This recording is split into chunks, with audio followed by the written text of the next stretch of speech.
Good evening, everybody. This is Community Board One's Joint Environmental Protection and Battery Park City Committee meeting. I'm Alice Blank, Chair of the committee, and I'm here with Wendy Chapman, who is co-chair, and we are just waiting for a few more folks to hear, but we will start shortly. And so thank you.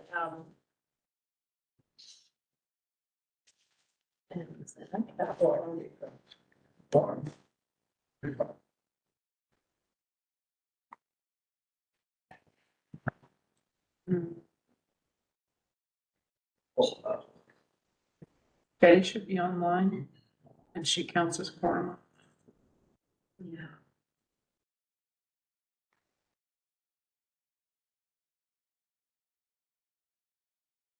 I'm gonna give it to 6:05, everyone, so get yourself something to drink, and then we're gonna start. And Joseph, thank you very much for being here on time. We'll introduce you momentarily.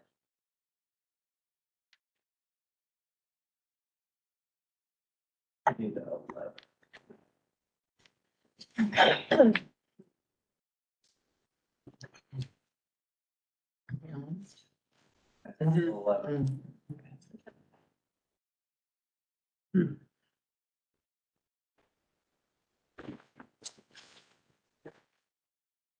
still for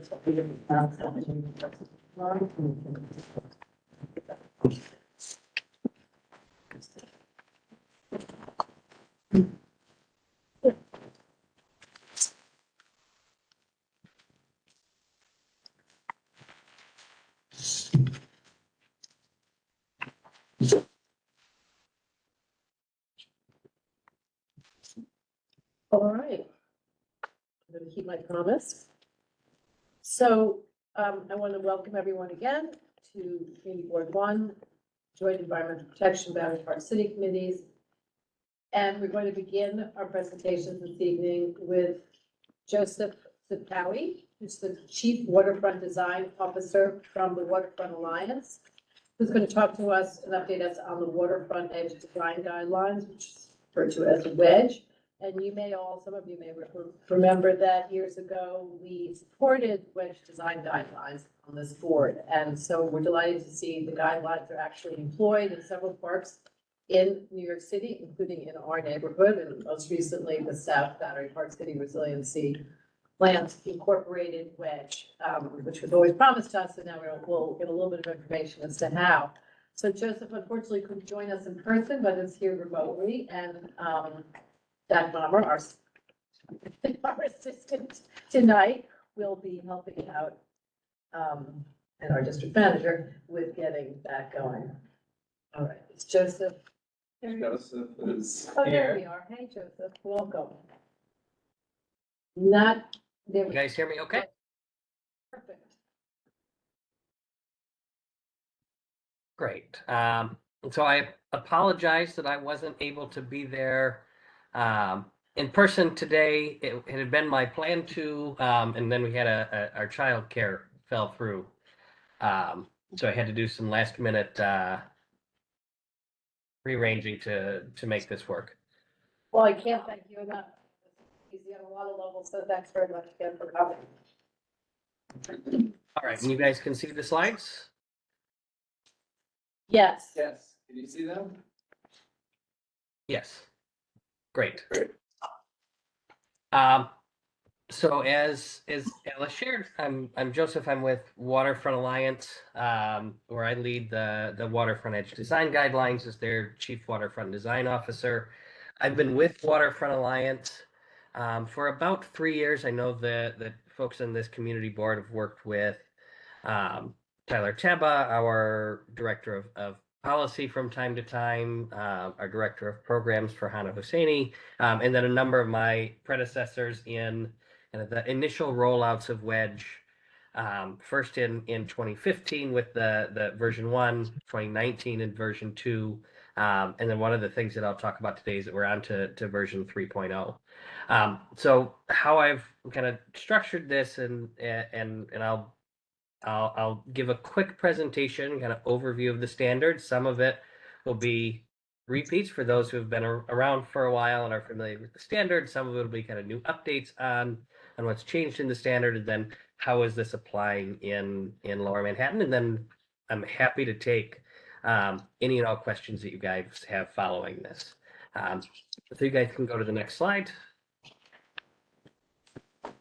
So for those, I imagine most folks in the room are familiar with Waterfront Alliance. Our mission is that together we build, transform, revitalize, and protect accessible waterfronts for all communities. While Wedge is structured as a national program, the rest of Waterfront Alliance's work is focused on New York and New Jersey Harbor. And here we play a role, the most commonly used word is convener.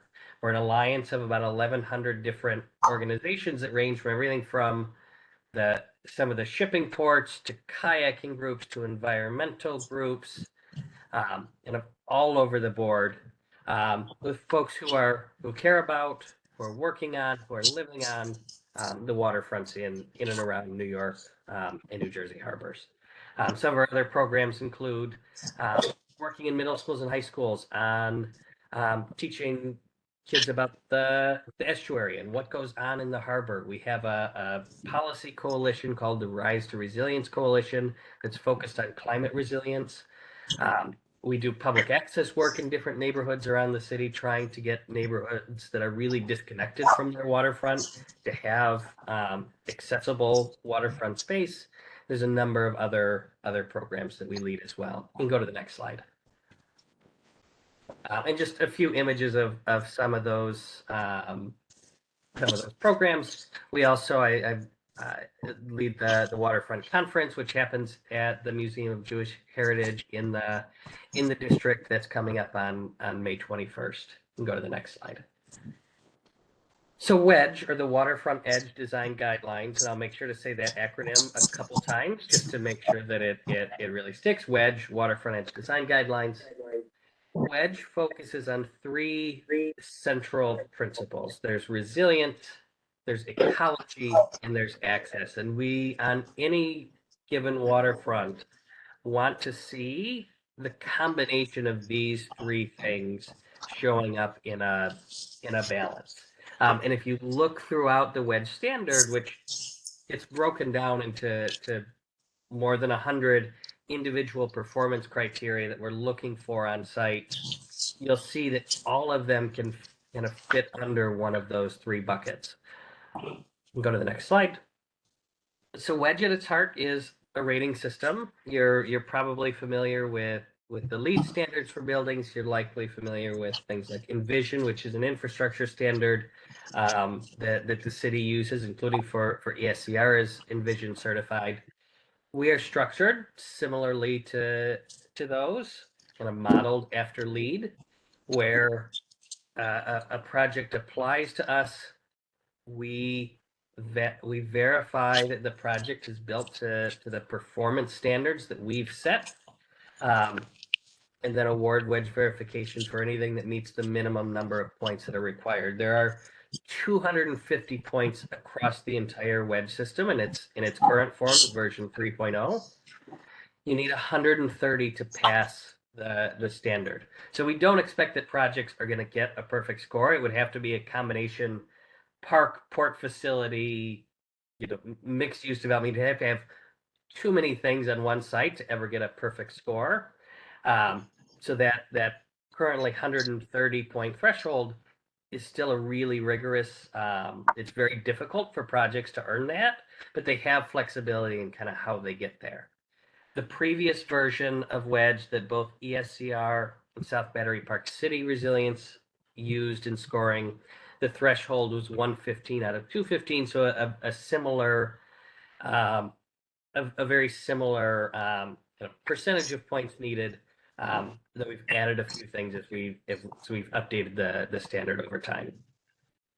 We'll go to the next slide. So I think a useful thing to share is kind of why Waterfront Alliance has chosen to use a rating system, and why we see that as kind of the method of change for creating great waterfronts, not only here in New York where we're based, but across the country. So what the rating system allows us to do is that it lets us set consistent standards across projects and define what do we think actually makes a great waterfront? What do we think should be, what are the elements of a project that should show up regardless of the type of project it is? What are the things that are important to have around resilience, ecology, and access? And when we first started to create the system, back in its first form in 2015, we brought together somewhere between 150 and 200 experts from, it was everything from community advocates to regulators to engineers and ecologists, a really broad suite of folks. And I know there were a number of members of different community boards at those early discussions as well that helped us figure out what are those initial standards going to be, what are the things we want to see on a project. And if you're the design team on a project, if you're the agency or developer who's building a project, having those standards outlined lets you set a target. We also, by having kind of those targets out there, having a project, have something to aim for, you can have a reason to celebrate the projects that did it well, the projects that got it right. That's going to be different than a project that's perfect. We're never going to have a perfect waterfront project, but the ones that are essentially getting it right, we want to draw attention to, because that's going to, over the long term, put pressure on the projects that aren't, the projects that are building to the minimum resilience level possible. They're trying to not build in sea level rise. They don't want ecological features. They're going to just put up as boring of a promenade and railing as they can, and to meet the minimum standards for public access. We want to draw attention to the projects that are getting it right so that more of them have a reason to do that. And the ultimate goal is that by creating these standards, celebrating the great projects, helping projects set targets, that we can push change really across the field. So we take our standard and we have education programs for advocates and engineers and design team members and landscape architects to help them understand what's in the standard, why each of these elements matters, and how they can be integrated into projects. And that then, by working with different communities, different design teams, different landowners, help to spread that change and create better waterfronts across the field. You can go to the next slide. So there are now 14 wedge verified projects to date. These include South Battery Park City Resilience and Eastside Coastal Resilience in your neighborhood. We also have projects in Illinois, Florida, North Carolina. In New York, we've got a split between the public and private sector developments. The CB1 ones, of course, are going to be the large public projects. The wedge is designed to accommodate both. And what we've seen this grow over time. So the wedge was launched with, I think, 5 initial pilot projects that went through the standard. And we've grown to 14 today, and there's another, I believe it's 10 that are currently in the pipeline in some stage of review. We can go to the next slide. So as I referenced a minute ago, there have been changes to the standard over time. One of the things that's important for Waterfront Alliance to do to ensure that wedge remains the gold standard for great waterfront design is that we have to keep up with the advancing science, advancing best practices on projects, and to an extent regulatory component. So as an example of that, the city of Boston's new waterfront overlay in their zoning had a higher sea level rise expectation than Wedge did, or higher flood resilience expectation than Wedge did. So as we monitor kind of what different cities are doing to see what's the latest and greatest, what's the smartest thing to do on our waterfront, we need to update that standard over time. We just this October launched version 3.0. And the big differences in the standard are that there's an increased focus on environmental justice issues and changes to our community engagement requirements. We've essentially made it so that you have to have a stakeholder engagement plan that really revolves around reaching diverse audiences and diverse feedback and structuring your methodologies of engagement in a way that's going to draw that out. We also have a set of minimum standards now around resilience, ecology, and access, and I'll share what those are in a couple slides. There didn't used to be a minimum standard for any particular area in wedge, and we've added now a minimum expectation to even be considered for wedge verification.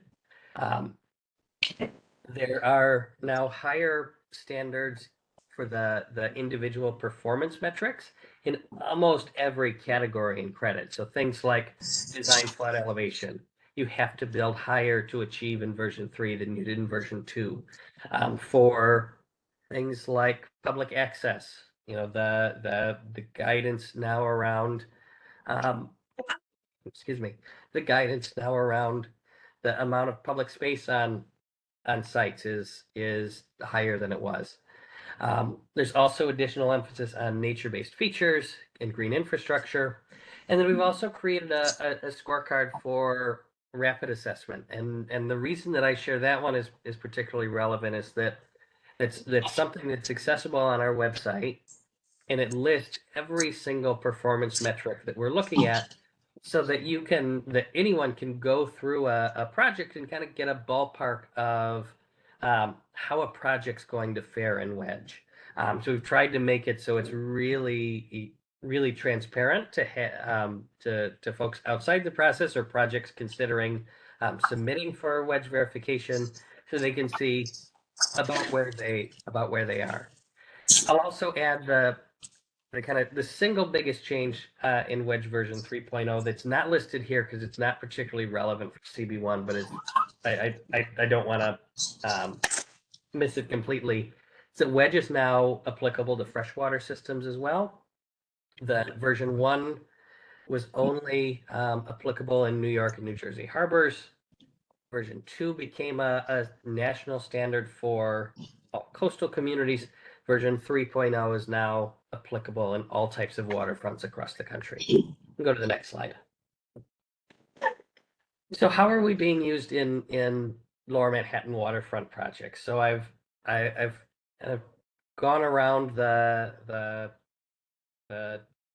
lower portion of Manhattan to just outline exactly what each project's relationship with wedge is. So North and West Battery Park City Resilience is pursuing wedge verification. They will do 2 reviews. There will be a preliminary review and a final review.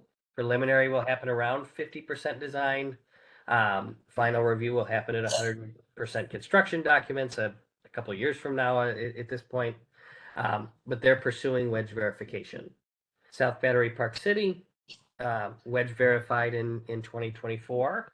I'll note that this one while it completed its verification process in 2024, it still went through version 2 because they started under the version 2 standards.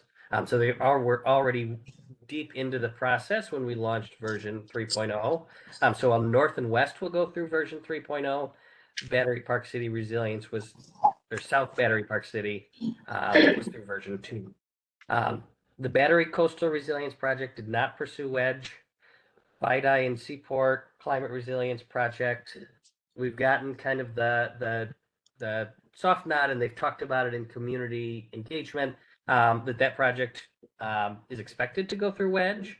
We don't have the details of that yet. There's not an MOU or contract or anything in place to confirm that, but we fully expect that they will be building that project to wedge standards. BMCR did not pursue wedge. Eastside Coastal Resilience pursued wedge under version 2. Go to the next slide. So what are the benefits of wedge at the community level? There's another I could do another whole slide and what are the benefits of wedge for the property owner, the development itself. But for the community board, I thought it's helpful to think about this as what are the community benefits that are the things that are outside the property lines. The things that wedge projects are gonna allow are reduce flood risk, high quality public spaces, reduce stormwater burdens. There's it's robust and diverse community engagement, greenway and transit connectivity, a lot of sustainability practices, particularly that are going to improve health and reduce things like urban heat impacts. And then it's also kind of a badge of honor for the project and for the community that there's this great waterfront site there. And you can go to the next slide. So I'll touch on, you've seen this slide before, I'll touch on what's actually in each of the 6 categories of wedge.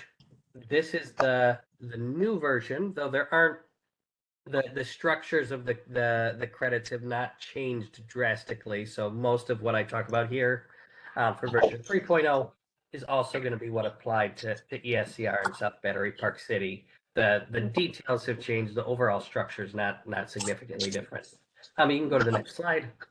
The wedge has 6 different categories with kind of broad themes, and then there's a set of credits that have both design strategies. Here's what we've seen work on projects and performance criteria that are the standards that we're scoring against. And those credits are what are listed on the right. So for site assessment and planning, this is category 0, the stuff that you need to do before you start the design process. This is going to include enlisting a multidisciplinary project team. So beyond just engineering and architecture capacity, the things you're legally required to have, do you have ecologists or biologists on the team? Do you have folks who are associated with operations and maintenance? Folks who are expert in community engagement? We want to see a multidisciplinary team. We look at how the project did its site-wide social, ecological, vulnerability assessments. We want to see a plan for equitable stakeholder engagement. And we look at both the plan, how it was executed, and then also we ask the sites to point to changes in the design that occurred because of the community feedback that they got. Because it's not useful and shouldn't receive any points if you have this incredible community engagement process, but then don't listen to any of it. We want to see that engagement directly influences the design of the project. And then we also are looking at, did you create the maintenance and adaptive management plan during the design phase itself? You can go to the next slide. Category 1 is climate and hazard resilience. This is looking at how are you avoiding or reducing flood risk from the water body. So that's going to be things like storm surge. That's going to look at your design flood elevation. And importantly, are you protecting beyond just the sight line to provide community protections, which is really the purpose of the South Battery Park City Resilience and the ESCR project. So they did particularly well on those criteria. We also look at the same things for pluvial flooding or stormwater. We want to see improvements to stormwater discharge quality. We want to see emergency preparedness and planning being done during the design phase, and then reduced contributions to urban heat as well. Next slide.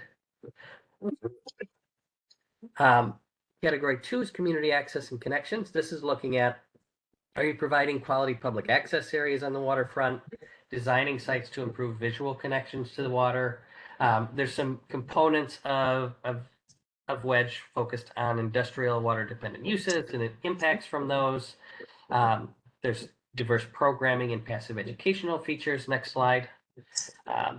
Transportation access to the water, something we look at. Oops, if you go back one, there's 2 purple ones. There we go. We look at waterfront pathway and greenway connectivity, direct connections to the water for people in boats where it's safe to do so, and then maritime activity on the site. You can go to the next slide. Category 3 is edge composition. Here we're looking at what are you doing on the water's edge itself with the goal of shifting projects away from bulkheads and platforms and kind of steel and concrete in the water and more natural edge. So the South Battery Park City side of that would be, they earned points and Wedge wanted to see things like the Pier 8 inlet changes where they were able to add that ecosystem space, the stepped vegetation, those ecological enhancements. That's really what this category in wedge is aimed to draw out. We also look at, are you able to change shoreline shape or slope, protect the working edge where you have maritime infrastructure, and then where you do have to have those structural components, that steel and concrete in the water, can you provide ecological enhancements to those? Next slide. Natural resources and sustainability looks at the different ecological and ecosystem services components, ecosystem connectivity, biodiversity. Where you have those ecosystems, we want to see that you're avoiding human disturbance to those. We want to see cleanup of contaminated sites. Next slide. Responsible fill and soil management, renewable energy, reduced carbon emissions, environmentally responsible construction, reduced water use, and then where you have ecological features, bring in a partner or to study or monitor the site. Category 5. The next slide. Think of this as the bonus points. So inventive design is for things that go above and beyond, or that go outside of what wedge is currently measuring, or does it in new ways that we haven't seen before, but fits resilience, ecology, or access well. And then exemplary performances for those projects that have a particular scoring criteria that they go above and beyond. We're already a higher standard than New York City Building Code or something that a state regulatory agency or the Army Corps is going to require. If you're then going even further beyond us, there's a few points available for that as well. Next slide. We do have, as I mentioned, a set of minimum requirements. These were added as part of version 3.0, and this is to even be considered for wedge verification. If you meet all of these, it allows you to be reviewed in the standard. Does not necessarily mean you're gonna pass the standard. Sites have to have the water's edge on the property, kind of a no-brainer and basic one there. Projects have to have a softer natural shoreline within the project bounds, or provide an ecological enhancement on a hardened shoreline, like Pier A is the example. Projects have to do community engagement. You have to have public access on the site. There's some workarounds for industrial sites within there. You can't intentionally introduce invasive plant species. And then there's a minimum design flood elevation that incorporates both sea level rise and then additional freeboard on top of that sites. Next slide. So our verification process, the way that this works is that wedge happens in, the wedge review typically happens in 2 stages. Though the first is technically optional and not all sites do it. But we do a preliminary review at 50% design and a final review at 100% construction documents. The way that we've structured that is Waterfront Alliance serves as basically the project manager on the review. All the communication with the design team or the project owner is with us, but then we are going to bring in our own external technical experts who've trained on wedge, who know the standard really well, and they're going to be the ones that actually do the review and scoring. We'll do it alongside them to make sure we're aligned, but we follow their lead on how a project scores. And every project is going to get a team of 3 to 4 reviewers that include typically a civil or structural engineer, a landscape architect, an architect, and then some combination of ecologist, planner, flood resilience, or flood modeling expert, just depending on the needs of the project. And you can go to the next slide. That's all I have for you guys tonight. I'm happy to answer any questions that you have. Joseph, thanks. Thanks for the opportunity to speak. Really terrific. Can I just ask you, that ballsy project in Whitespan Freddy I'm looking at, where is that? That's actually Hunters Point South. Is it really? Wow. Yes. Okay, thanks. Happens to be my desktop background as well, that image. This whole project, I'm, in and out. Okay, questions in the room first? Jeff? Kind of a bread and butter question. How are these reviews funded? Does the applicant pay a fee that covers the cost of the professionals that review? Are you funded through some other source? How is this process funded? So Wedge is a fee for service. The review can cost anywhere between like 7 and 40,000, depending on whether it's a public versus private sector project. And then the biggest factor is the project capital cost. That review is paid upfront and it is not refunded if they don't pass the standard. We actually had a project about a little over a year ago that submitted and did not pass. Not in this community district. Waterfront Alliance also receives philanthropic support, sponsorship for the conference and other events that we do, grant funding, individual donations. Wedge is one program of Waterfront Alliance. So there's a combination of both the fee for service and other types of philanthropy and more traditional nonprofit funding. Thank you. Thanks. Anybody else? Tammy, you have? I wanted to ask because we hear so often about things being wedge certified and what works at water's edge and what doesn't.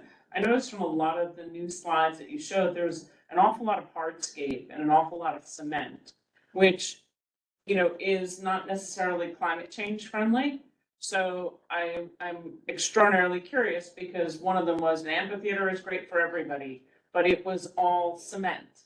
And a lot of the surfaces that you're looking at, I don't see, when we're talking about it seemed contradictory to some of the point systems that you had about not adding to heat and climate and things like that. So I'm curious about the juxtaposition of the amount of hardscape, specifically looking at cement that was shown versus green space.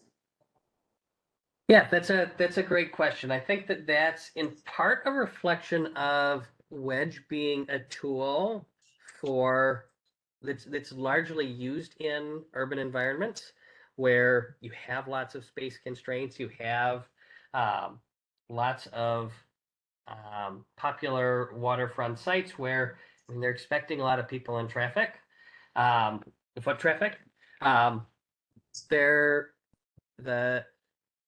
The way that the kind of balance of the ecological components works is that we are looking for habitat space on the site based on a percentage of the overall site with some minimums some minimum space in there that even if it for smaller sites you may not be able to reach that minimum. And we see that What is that? the most recent. Oh, go ahead. What you mentioned the minimum. What is the minimum that you're looking at for habitat? What is the minimum you're looking for a connection to the water and for you had specifically visual connections and actual connections that you mentioned? They were all in the point system.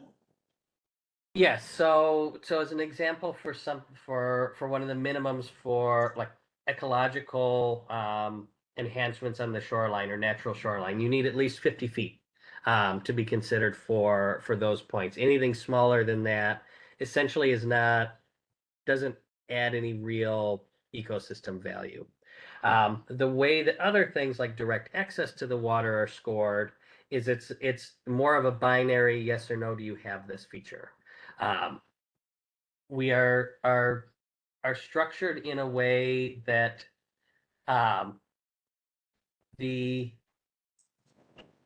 ecological resilience and public access components are all, if you total up the scores of each of those kind of high level principles, they're all about even. So I think what we've seen on some of these large public park projects in New York is that they've focused more on access than the ecology side. The last project to complete review, which is an Illinois project, is almost entirely natural area. But the thing that we now include as one of the minimum standards is that you can't be only steel and concrete or other unnatural shoreline, including riprap, in the water. There has to be some form of ecological enhancement there.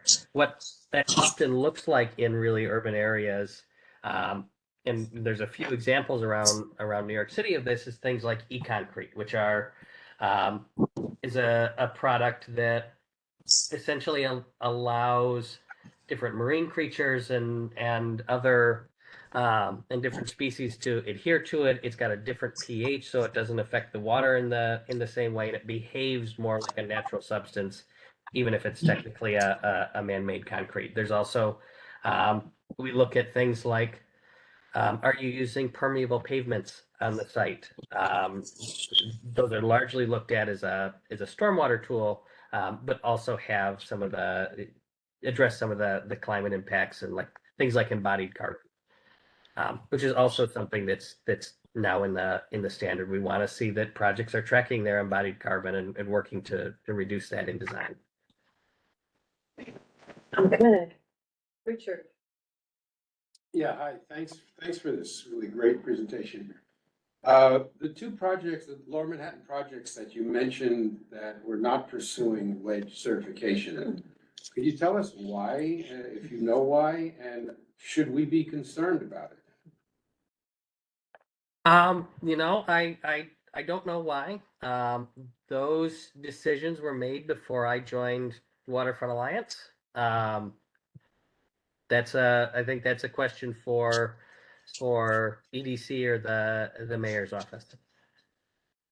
I think that the way that we've structured and the big motivator to create wedge as a rating system is that it's a tool for the community and in this case community boards to use to make sure that these projects are being built to a really high standard. It's a way that kind of you have that third party verification and accountability towards the project. But I can't speak to why those two didn't pursue it. Wendy. Along those lines, one of the things that you just mentioned is the rising, the standard in terms of how high or, future projects need to be versus the old one. How much higher does it have to be? And one of the things that my guess is at the battery is that it's not at the right elevation. They're not, it's still going to flood if there's a Hurricane Sandy, by design. The battery is, it's going up, but not as much. How much higher is the Boston project or whatever you mentioned, the newest one, than everything else? So what we ask projects to do is that they elevate or otherwise protect buildings or other assets that can't flood to at a minimum base flood elevation, which is the 100% or the 100-year FEMA mapped storm, the 1% annual chance storm event, plus sea level rise that's matched to the design life of the building, and then another foot on top of that, which is further than like what Appendix G that the city uses is gonna require. That's the minimum or that's the smallest number of points you get. To get the maximum points, it's an additional foot on top of that, or being outside the 500-year or 0.2% annual chance flood event. What I will call out for particularly the battery project is that we're only looking at assets that can't flood and buildings on the site and how they're protected. One of the things that Wedge actually encourages is floodable parks, because that then can take water from elsewhere in the community. The park space is a safe place for water to drain during the storm. This is true both for fluvial flooding or precipitation-based events and for coastal storms. It's something we actually encourage. And I'm sure they put a cistern. Say it again, sorry. There's a cistern in the design. Sorry, there's a cistern in the design. Does that give points? Yes, so that's gonna primarily focus on the stormwater side. Where there we look at the design storm that the project is able to manage. So how much rain can the project take on? Is that for a park, 95th percentile, 24-hour rain event, or 99th percentile rain event? And they can do that through gray or green infrastructure. There's more points available if you do it through green infrastructure, things like bioswales and retention ponds, those sorts of things. But the primary driver for scoring in there is essentially what frequency of storm event can you manage on the site without flooding or damage? Great, thank you. Thanks very much. Anybody else in the room? It doesn't look like we have any hands raised online. I just had one question, and it's a good segue to our next presentation from the Battery Park City Authority, and we congratulate them on achieving wedge at the South Battery Park City Resiliency Plan. But I was curious, would they have passed under version 3? That's another. Versus the version 2, and how many points did they receive? Take any- So that's not a question that I can answer, because there are things that we ask for in version 3.0 around like carbon accounting and stuff that are new to the version 3.0. So we didn't ask for those as part of version 2. So I couldn't give you an accurate score under that comparison. Their application was specific to version 2. We think it's a great site. I suspect it would pass. But I can't give you they would have gotten this exact score on version 3.0. And what score did they get? What score does Wagner Park have? They earned 125. 125. 125 out of, and 115 was the threshold to pass. Okay, that's terrific.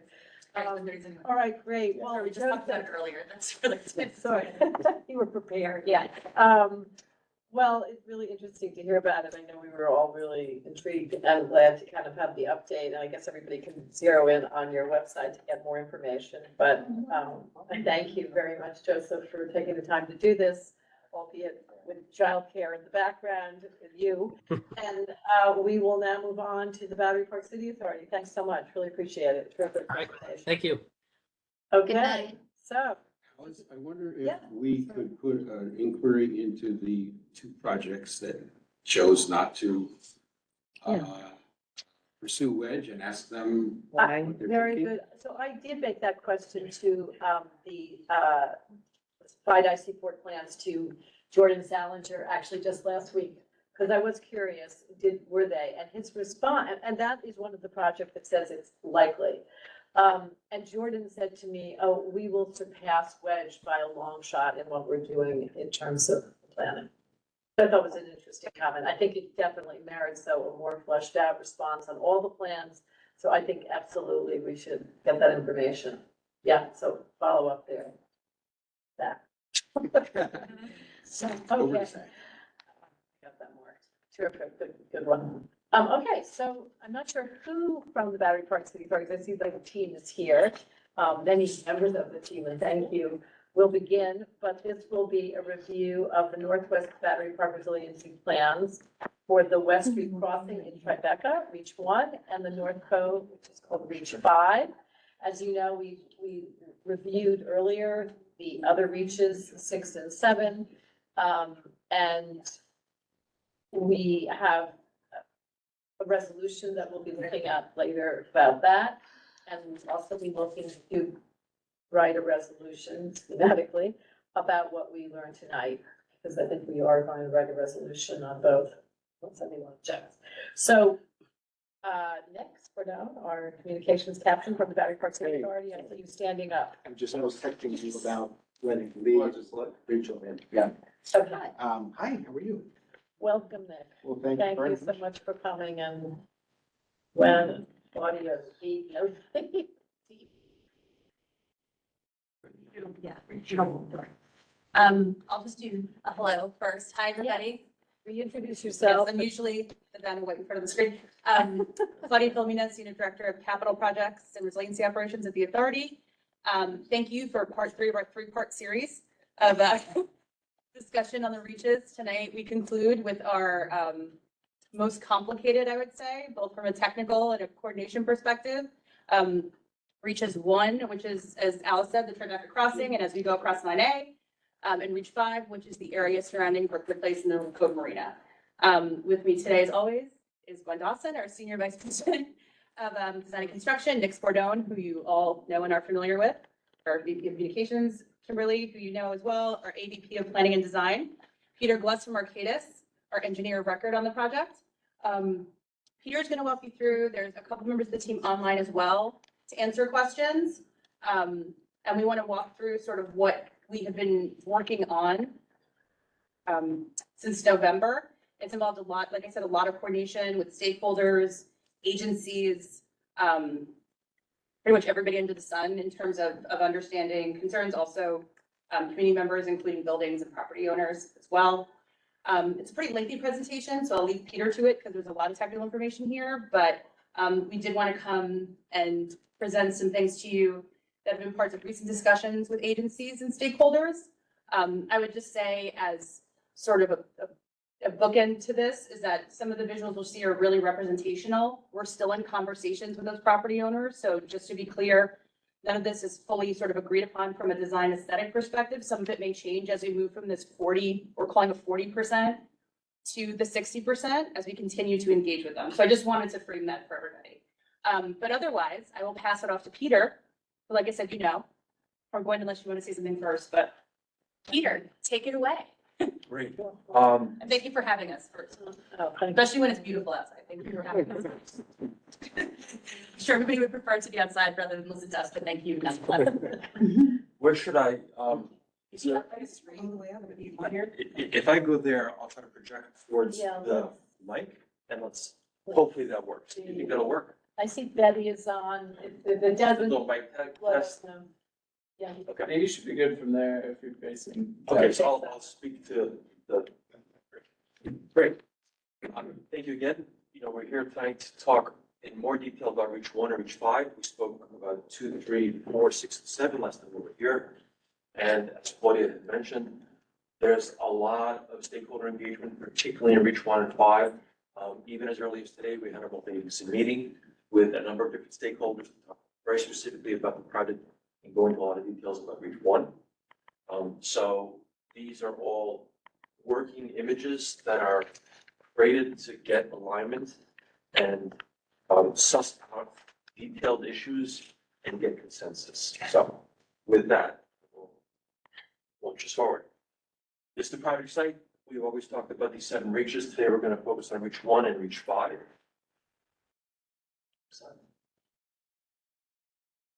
And this is the image that we use to represent what would happen if a storm event were to occur and the project would not be built.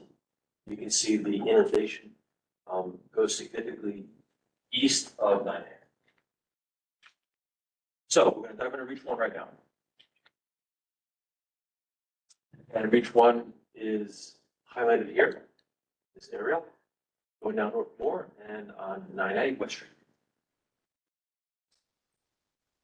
So there's some existing conditions I wanted to point out along North Moore that the design team has been working with and working through.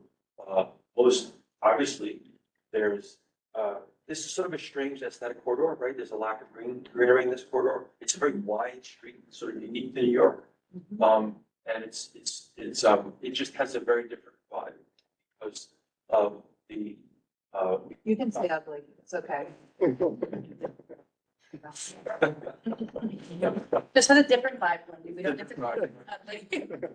Say ugly, it's all right. Yeah, it's not, it doesn't have a lot of green space. Definitely, there's parking along both sides and there's significant institutional uses in the street. So we had shown previously these images which represent where the alignment were to go as you look down North Moore Street. And one of the requests was show an image that has like orange highlight so that the next image, which actually shows the representation of the flood defense system, is you can sort of pick it out with your eye. So that's what we've done here. So next slide.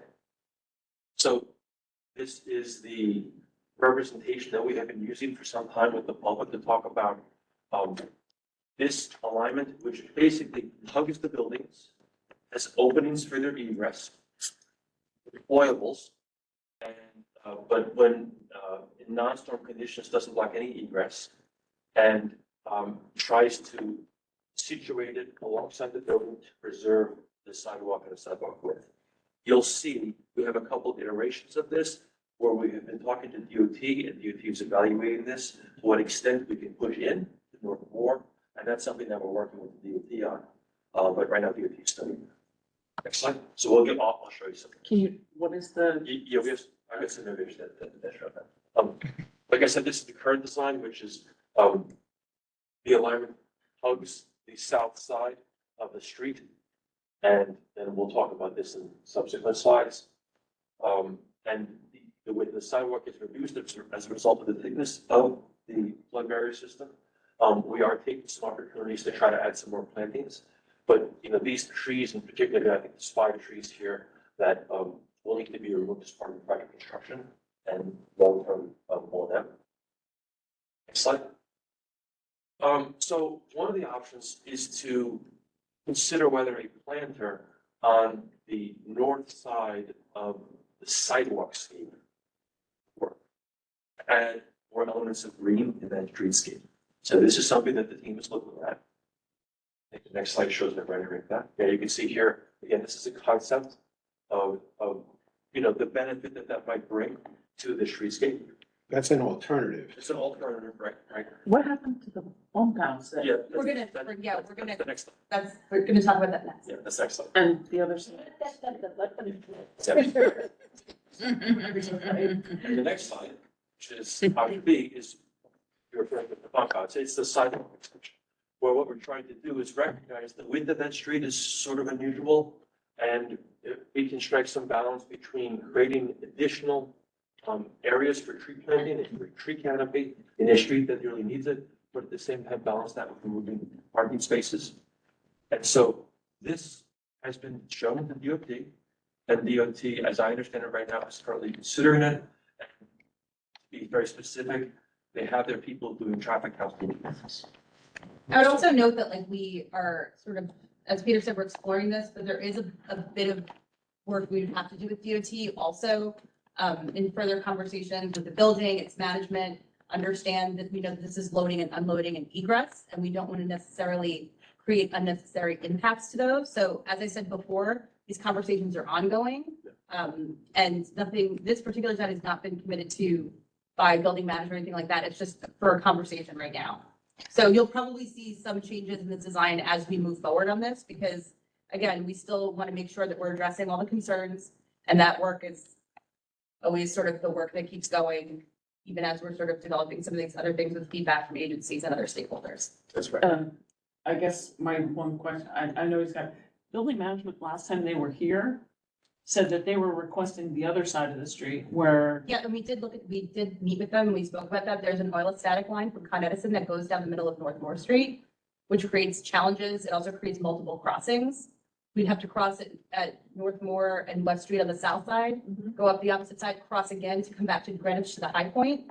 So it creates complications. We've had that conversation with them. We'll continue to sort of have that conversation. And we've also done some modeling over here as well.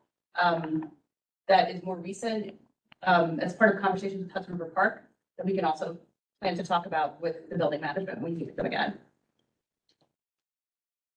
The next slide shows the representations of this option. And you can see here this bump out is creating this opportunity for some canopy. And then the next slide shows, potentially what sort of additional canopy, what that could look like, and what the benefit and what the trade-offs are. So like I said, this is something that we are exploring with lots of different stakeholders coming at various angles to this question. And we're waiting for some input from DOT specific to get a sort of a fatal flaw in this to see if this is technically something that they would consider. The previous slide showed, go back one more, shows parking or at least standing on the bump out. Would the street be wide enough with that bump out to support parking along there? It is a pretty wide street. That's a good question. It is a pretty wide street.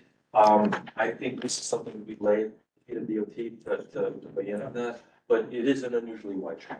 Right, and they asked us, Jeff, just to answer that question too, to understand, for us to also undertake traffic studies to determine like the turning radii and to make sure that by taking or removing parking there, we're not creating an unnecessary problem. That was in recent conversations with city DOT. And I'm just gonna ask everyone to hold their questions, the written questions, and we all are gonna have quite a few, I imagine, but let us hold them because I suspect some of this might be answered when the presentation of each part is over. Yeah. We do it reach by reach though, that's for sure. Okay, so thanks. Great. So now we're going, the project's going down, or west, towards the corner of the MCC. This is an existing shot. But again, like I said, these are some of the images that we had shown, during the community meetings where we represent, you know, the adjacency to the building with these orange elements. And then the next slide shows, sorry, next, maybe one more. Oh, just keep going. Yeah, it shows where it pops up, so you can usually see it. Here, you can clearly see that what we're doing is we're building a flood protection element adjacent to the BMCC building. We had in about 10 slides, a whole series of studies on the coloring and the aesthetic of the wall as it matches the BMCC. So the next 5 or 6 slides are going to show it as white, and then we're going to get into the color. So if you're thinking, why are they white? We'll get to that in about 3 minutes more. Next slide. This is the corner where they have their parking lot. Slide. And this is the representation of the flood wall curving around. This is the egress for the parking lot. You can see the wall curving around and heading down south of that.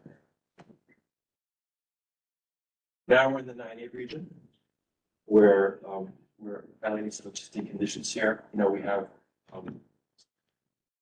fairly good spread of canopy. Of course, we have Customer Park over here, and we have BMCC, and we have many different types of building openings and egresses that we have to deal with technically, as well as Harrison Street, which is sort of, again, another unique street in the city, which splits this building. I'll also add that this particular area is probably the most heavily congested area from a utility perspective on the project. There's a lot of very significant utilities right on this side of the street, which was really one of the reasons why we initially started the project looking at the west side of the street to avoid all the engineering complexities with these utilities. Now, as you all know, we're over here on this side of the street, and we're dealing with the detailed engineering associated with that. Right, so our proposed plan is to, again, hug and be adjacent to the building, have deployables and slidables, mechanized systems when they have egresses like at the dock. And here on Harrison Street, right now we're in talks with City DOT about what this type of deployable system will be. Currently, we're representing them here as a set of swing gates. And that's something that is under discussion with DOT. Because this is also actually a pretty long, pretty wide opening. This sidewalk is pretty thick, and then the street itself is pretty. So it's quite a stretch. It's a very interesting sort of cavern here when you stand it. And then we go along the MCC, and then here we do a lot of engineering to avoid the utilities, and then of course we're digging into somewhere on the city provider. Next slide.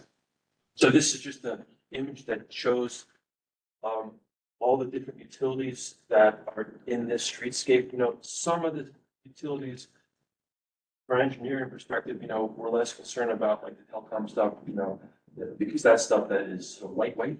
But, you know, the heavier stuff, the gas, the sewer, the water mains, the primary trunks, you know, and of course the electrical are far more concerning in this particular area. So this is a shot of the BMCC. And you can see here, these are some images. Again, we're representing the building as white, then we have some colorized studies coming up. So, hold your imagination for that. But this shows you how the alignment will work with the building and what the sidewalk scape will look like and where we can take opportunities to create plantings and have green space there that is there right now. Again, some shots here of the alignment and possible planters, the seeding integrated into that to, create more logical enhancement and just to give a little bit more energy to the open space that is currently right there, just immediately west of the. Yeah, and I would just note, like, the sort of, we were here last month and we heard a lot about materiality and the desire to not have completely concrete benches and to have more breakup and seating. We are working on that for future meetings. This is just sort of happened at the same time as those. So we're just presenting them in a different order. If you recall, we were supposed to do this last month.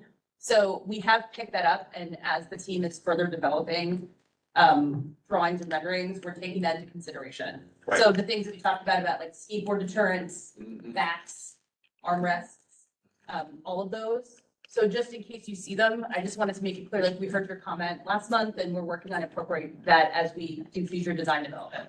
I probably should have said that early on, so I apologize. Next up. And another shot looking the other way, showing a representation of what that design would create. Which way are you looking? So, Southbound. Yeah. The traffic does. Yeah, we're also working just to, I know this is always something to make sure that all the perspectives are exactly the same as well, so that people know exactly where they're looking each time and that it's similar each time. All those things are in development, but. And I should have pointed this out. This is sort of a key map that shows you where the view is taken. This is taken here, right at the corner of Harrison, looking down. So the other shot was here. But it's a bit small. Next slide. Okay, great. Now this is where it's actually a building here. It's not white, but that's the way the rendering has come out without extra surface. But again, it's showing what this would look like from across 9A, looking towards the corner of Harrison and 9A, the BMCC massing building.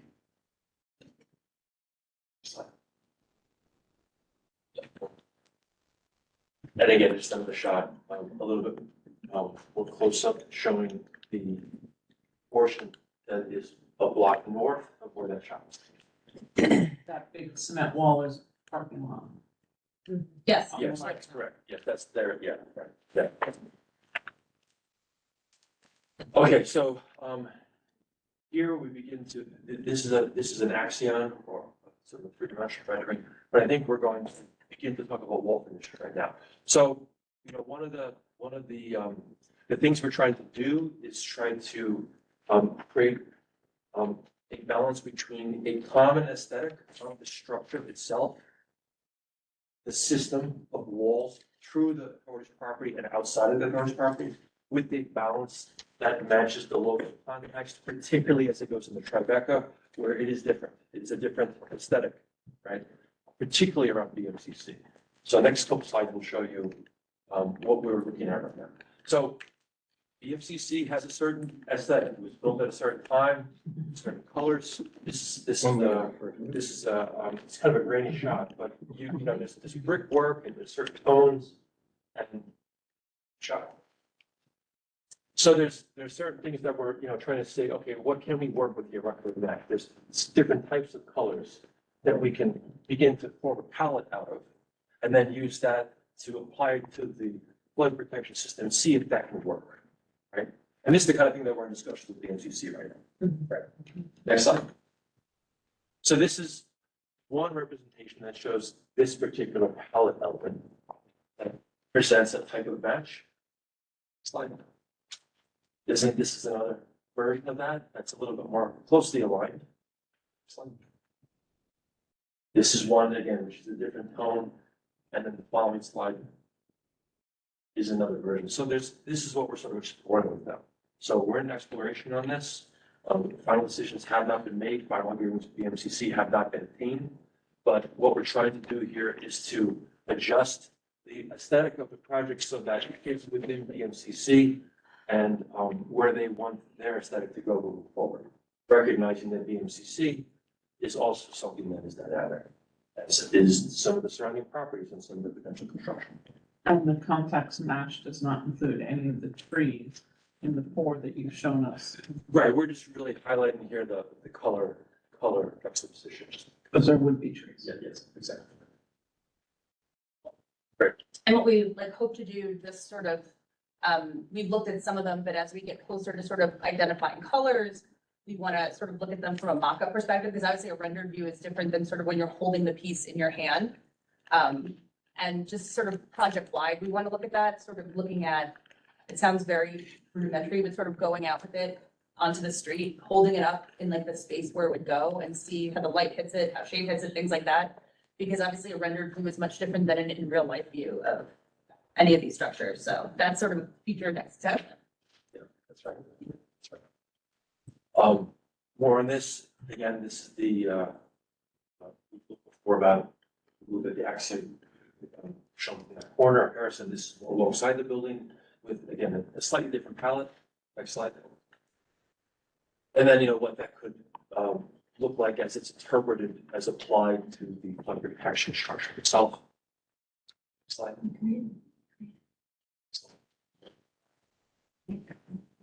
Slide.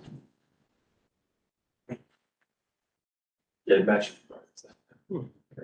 Great, so that's what, again, that's, where we are with the alignment going down on form and going along the MCC and crossing Harrison, and again, just dealing with utility issues, dealing with the complex coordination with the MCC as a building that has a lot of different functionality, egress points along its west face.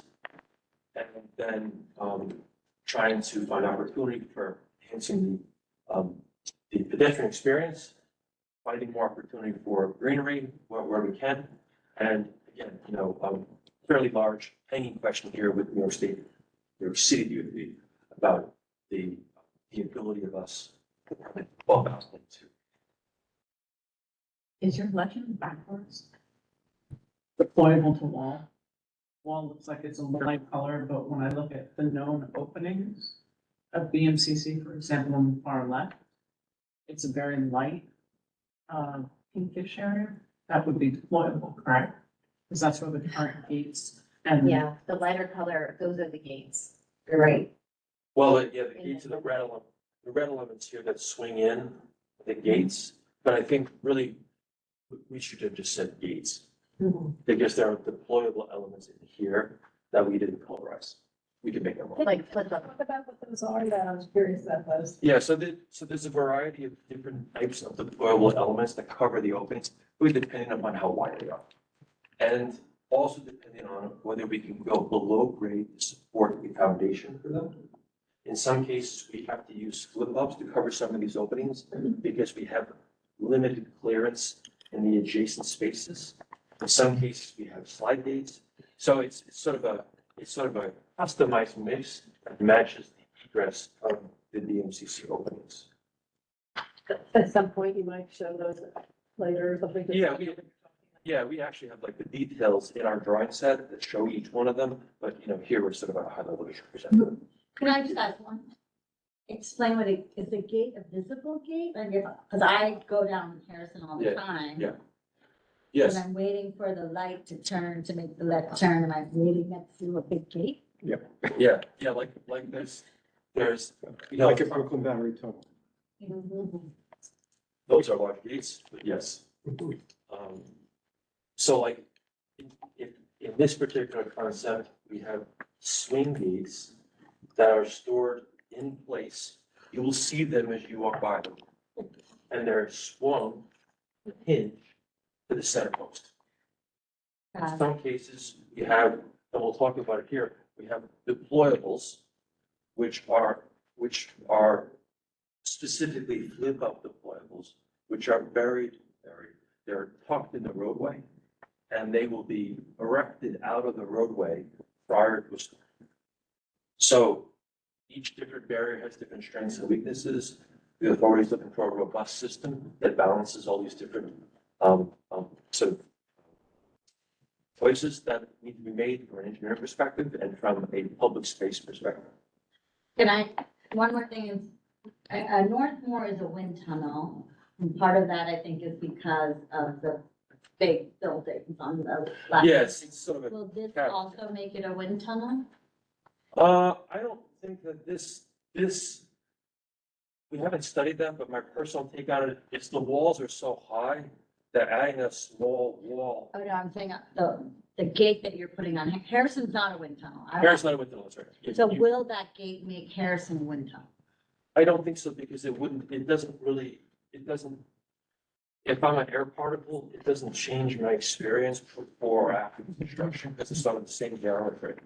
The gate is nestled against. Yeah, that's right. The gate's So tucked the against. buildings are, not on the road that curve. No, it's like, it's Yeah, actually. yeah, right. The edge is never up against it. Is there a barrier in the middle of the street? Well, yeah, this is a conversation we're having with City DOT. You know, one of the design approaches is to have a central median here so that the gates don't have to be as long and, can, are more manageable in a parked position. And then they go into a center post column and they hit the center post column. That also helps with the strength, the engineering perspective, because that center post column carries a lot of forces. So, we're looking at this right now. This is one of the things we're talking to safety. Just as. Wait, whoa, we're breaking our rule, let them finish their I'm presentation. almost done with one. I'm almost done. Then we'll go in questions, thanks very much. Okay. This came from our meeting if you recall our meeting last month, we had shown this as like this transition point between 1 and 2. Tammy, you'd asked that we just sort of bring this back because this is really it's a 1-2 sort of overlap area, Yes. just to talk about it. So that's why we wanted to just bring this back. And just for context for people who weren't here, obviously after we cross 9A, we're sort of landing in this area that splits jurisdictions between New York City and Battery Park City Authority and the Hudson River Park Trust. So there is going to be, an area where we're going to be working on creating a transition there. But part of a conversation we had with them is about pedestrian circulation in this area and also bike circulation in this area. And how it would be sort of impacted by what we were proposing. Sorry, Peter, you're the engineer, but I just wanted to give background for people who weren't a part of that bit of conversation we had last time. Absolutely. And one of the Hudson River Park Trust concerns was that by softening this corner and widening the Esplanade, there will be a greater opportunity for cyclists to go into the pedestrian zone. And so we've done our best to sort of think, what can we do from a design perspective to prevent that from happening? And so we've created like an island here, and we're going to create stripage here to sort of like, bait the bikes. They come over to the greenway, you know what I mean? So we're gonna, this isn't final, but this is what we're thinking about right now. We're talking with HRP about this and, whether they think this would be sufficient to address what could be a potential problem of having sort of the co-presence of bikes and pedestrians. Is that a change to the current HRPT design lawn area that's at the end? Yes.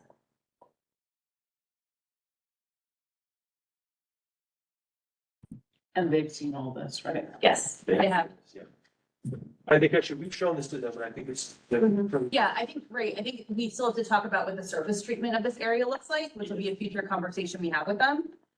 Just in understanding, there is a CSO that's there. What are the DEP required offsets from the CSO, which as you may or may not, hopefully you're not this well versed in this, but may mean that there is restricted planting in those areas.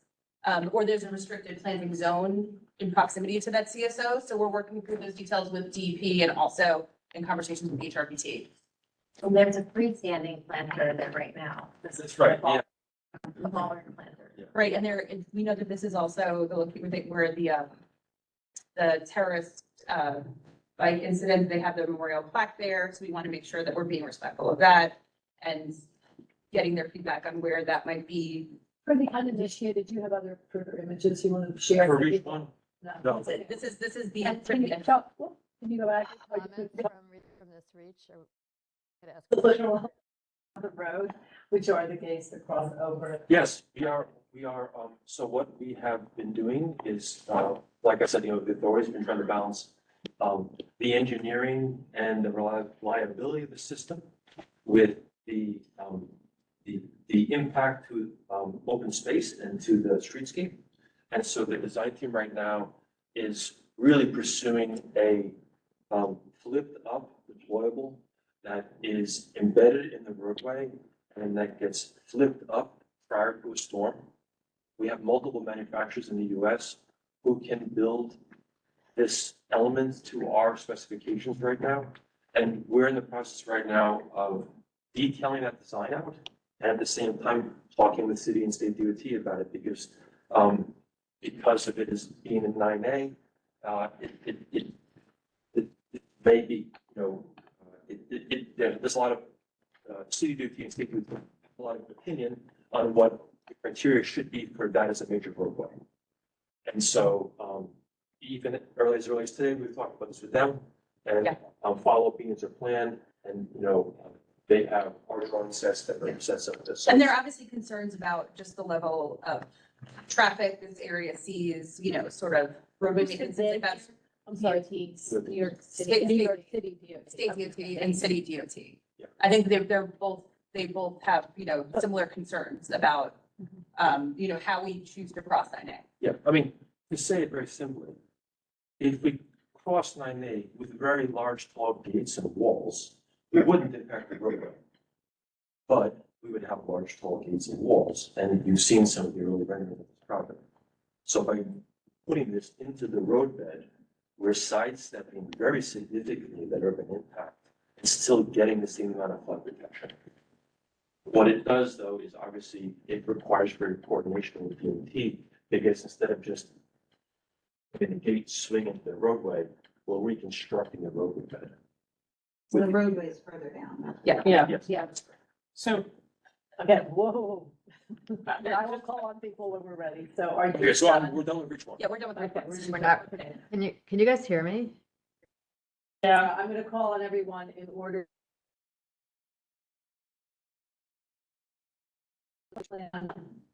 Where we see the whole, so we just. I also have go. questions very specifically about the HRPT stuff. Right, so let's maybe take Maybe, it in that maybe the order. slide before, but what, hurry on. Well, okay, we need a slide that's a little bit bigger. Sven? Here we go. That's Okay, that's perfect. Okay, so I think what probably will be a good idea is to, rather than jumping around, is to start our questions from Northmore and move across. I'm gonna and say then it's from south, you go north.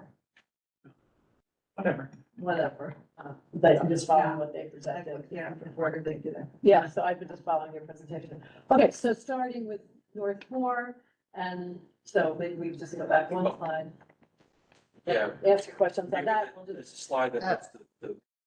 what's the plan view? Yeah. Yeah, go back. And I'm gonna take questions in the room first, and then we'll go online. I'd love it if everyone could just ask one or two questions for each piece of the puzzle here. That would be great.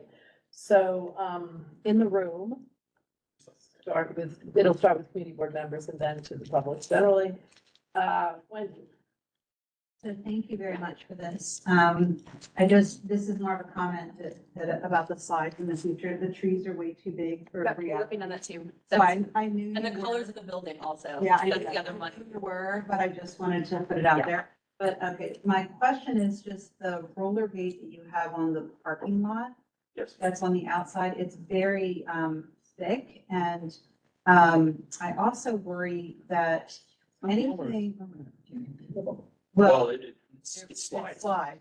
I It- don't know how, I don't know how it rolls or slides. Yeah, you. There's a giant picture of it someplace. Yeah, go Yeah, forward. there you go. You go forward. Slides on tracks, yeah. Looks like a bank photo tour. A little bit more, yep. Next. Right there, yeah. So, yeah, exactly. It looks a little bit like a bank vault. But that's the And that looks like it rolls to me. I don't know if it does or not, but, I wanted to ask, is there any way that that could be on the other side, on the parking lot side instead of on the sidewalk side? Because the other thing that I worry about is that, we have teenagers that put super glue in bike locks just to be nasty around here. And we have little vandals that just, do dumb stuff in the middle of the night because they're bored. And I'm worried about something like this getting, super glued or, whatever happens. Like, this doesn't look protected to me from, people that just aren't going to be thinking that, it's going to actually flood and we want it to work when we want it to work. So is there any way with all of the gates that you're talking about that you can somehow seal them behind something like, that they have a cover, that the cover comes off, that, when you're ready to deploy it, the cover comes off so that little fingers don't get in there? Because this to me looks too vulnerable. So, And could it be on the other Yeah. side for aesthetics? yeah, it's a good question. So generally, we put these types of gates on the wet side because the force of the water forces the plate Yeah. onto the piers to hold them over. Yeah, that makes And sense. it's a lot more difficult to have it on the rear because then it would be held in tension. Yeah, that makes And sense. so that's generally our preference. Yeah. I would say, Could it have a cover or something? that's something that I think the project team can take back. I would say that, we all look at those two carry tunnel gates. Yeah, but no one's getting through there because there's a guard there all the time. That's true, but the The police are there. They're not gonna be Yeah. there. no, understood, but we want to point it out, that those were our designs. Uh-huh. There's not a lot of little things to touch. Okay. It's pretty big elemental stuff. So you really have to be, I take your point, you'd have to have a real plan. We have a lot of little bored people in the middle of the night. Yeah, but I take your point, we'll take that back. I mean, is there a way to put some type of covering on these gates in park position? Yeah, I mean, I think we should probably maybe, Peter, like, we can circle back on our end, like, with also like MOCJ to see what they're doing, like at Esker and other projects too. But Esker, obviously, they have Esker- they have the exact, almost the exact same, Except them gates. the roller gates there, wondering what they're doing, because theirs are obviously, majority of them are sort of on the service road of the FDR, which is also an area where Yeah. people can sort of, if they want to, go and mess around if they want to, it's sort of by Waterside Plaza, the north side by Stuyvesant Town, so it's like in a weird location where, like, if you wanted to go and explore over there at night, nobody necessarily would know if you were, so it'd be good if we could figure out if they're doing anything for those either. Well, Yeah. can't you etch in a really beautiful graphic or something, so it just doesn't look so utilitarian? Way we're gonna, everybody try to keep the board. There's a lot of people that have questions.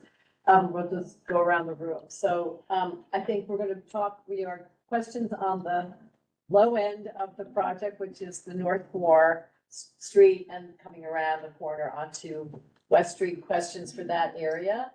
You can see, Question. sorry, Jeff? When you did the Reach 2 presentation, a couple of weeks ago, the DFE, or at least the elevation at the top of the, FSD was 16.5 feet. That's correct. And near Stuyvesant, that resulted in like a wall 1.5 feet high. We're now seeing very tall walls Yes. here. Are we still at 16.5 feet and we've just lost elevation? Is that what's Yeah, going on? so a couple of things. We've actually elevated the Esplanade. Right. So the Esplanade got a bump up, really because we're reconstructing it. And because that's good for hydrodynamics. And here, you're right, it naturally sort of dips down a bit before it goes back up on the Tribeca. And so, yeah, we're seeing that topography play itself out. So that's true. Now, the wall is the same height. And where does it lose elevation at West Street itself? So the gates across will also have to be quite high? Yeah, I'm oversimplifying, but the east side of West Street is sort of low. And if we did a survey and we did lines on West Street, that's really the point. And there's some particular areas east of West Street that just happen to be, and that's just the way things were formed here. Tammy? You mentioned that if it had gone on the north side of Northmore above and beyond the gas line, that you'd have to cross back over at the high point, but I don't understand why the high point on the north side of Northmore at Greenwich is substantially different from the south side. And also, that building in particular has already put in resiliency measuring all along the entire street. So, when you're looking at Northmore, where you've turned the corner, why would you have to return if you're already on the other side? Why wouldn't you just close off at that point if you were able to do it? Why would you have to return to the south side of Northmore? Well, I think I understand your question. So when we looked at this, because we got that feedback from a few folks earlier, and that was also a conversation that we had with some of the owners and agents. And that is served.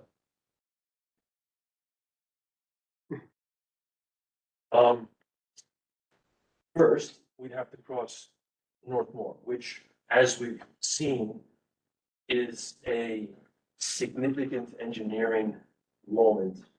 And I would say that crossing Northmore, in my opinion, would be different and more amplified than crossing Harrison. How so? Crossing Harrison, Sorry, I just wanted to add, and the other part, which I think earlier we did not know, and we knew with further consultation, was kind of, is that the oil-static line, which are the high voltage lines, run down the middle of Northmore Street, which means from a utility coordination perspective, it would have been very challenging to execute. Yeah. Because crossing those, we can't even really, I don't remember, Peter, Joe might know this better, I don't know if he's with us, but like how close we can even get to the oil-static lines, like there are very strict regulations on that, so. yeah. That So, was another constraint that we had there, sorry. just to- so as you noted, this is very wide. Mhm. The sidewalks are very wide. It's a very long crossing, big urban impact.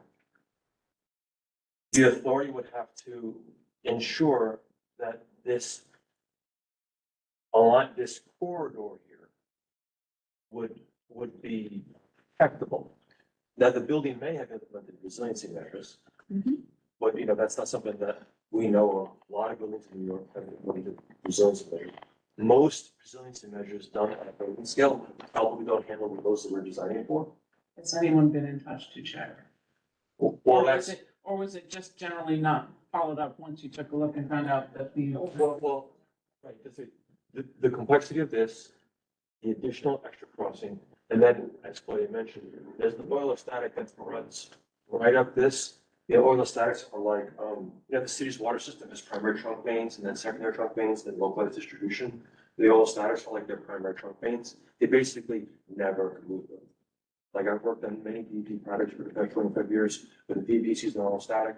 Everybody runs to the hills because because there's environmental issues with the oils that cool the oil-static lines. Mhm. And so even at ESCR, we had an oil-static on the east side of FDR. We built around the oil-static because they didn't want us to go north. And so like the complexity of that. And you couldn't do the same type of treatment from Harrison on Northmore that you're doing with the gates that close due to the substructure. In part, and also because this is a different geometry and it's wider. And this streetscape is a different streetscape than the Harrison streetscape. Combined with, again, the uncertainty of what this would look like and then what we'd have to do. Here is slightly higher than here. Mhm. So we'd have to, there might need to be a closure piece. So when all is said and done, we thought that this element, and certainly the static, the uncertainty of this, and the potential for the tieback here really didn't justify basically protecting the street with an alignment that other people would say. When we mentioned, Let me go around to everybody. Go ahead. so, and this is only about this part. Right. This Okay, part, yeah. okay, so, when we talk about the wind, one of the concerns that I have is a definite wind study is needed to determine not only with DOT and what they're doing, but the overall, because you are walling in that parking lot that is now, a fence area. So the wind as it comes up and down has a place to go into the parking lot. From the structure that you're showing, there's a very large wall there, and it is a substantially solid wall, which will redirect wind and potentially, depending on how the wind goes, even make it a larger wind tunnel. And Yeah. that would have a lot of conversation also in terms of plantings and trees and things like that. So I would say that, you know, where you right now have a soft surface for the wind to hit on that entire corner to absorb some of that load, you're now diverting it. And that is a study that I'd love to see happen in consideration of. Yeah. Yeah, I mean, we certainly, you know, again, I would say, I'm not trying to argue with you here, Andy, but I'm saying, one of the issues with the wind in the street, of course, is that the street goes up. And there's certain ground elements in the environment 5 feet below that could create resistance.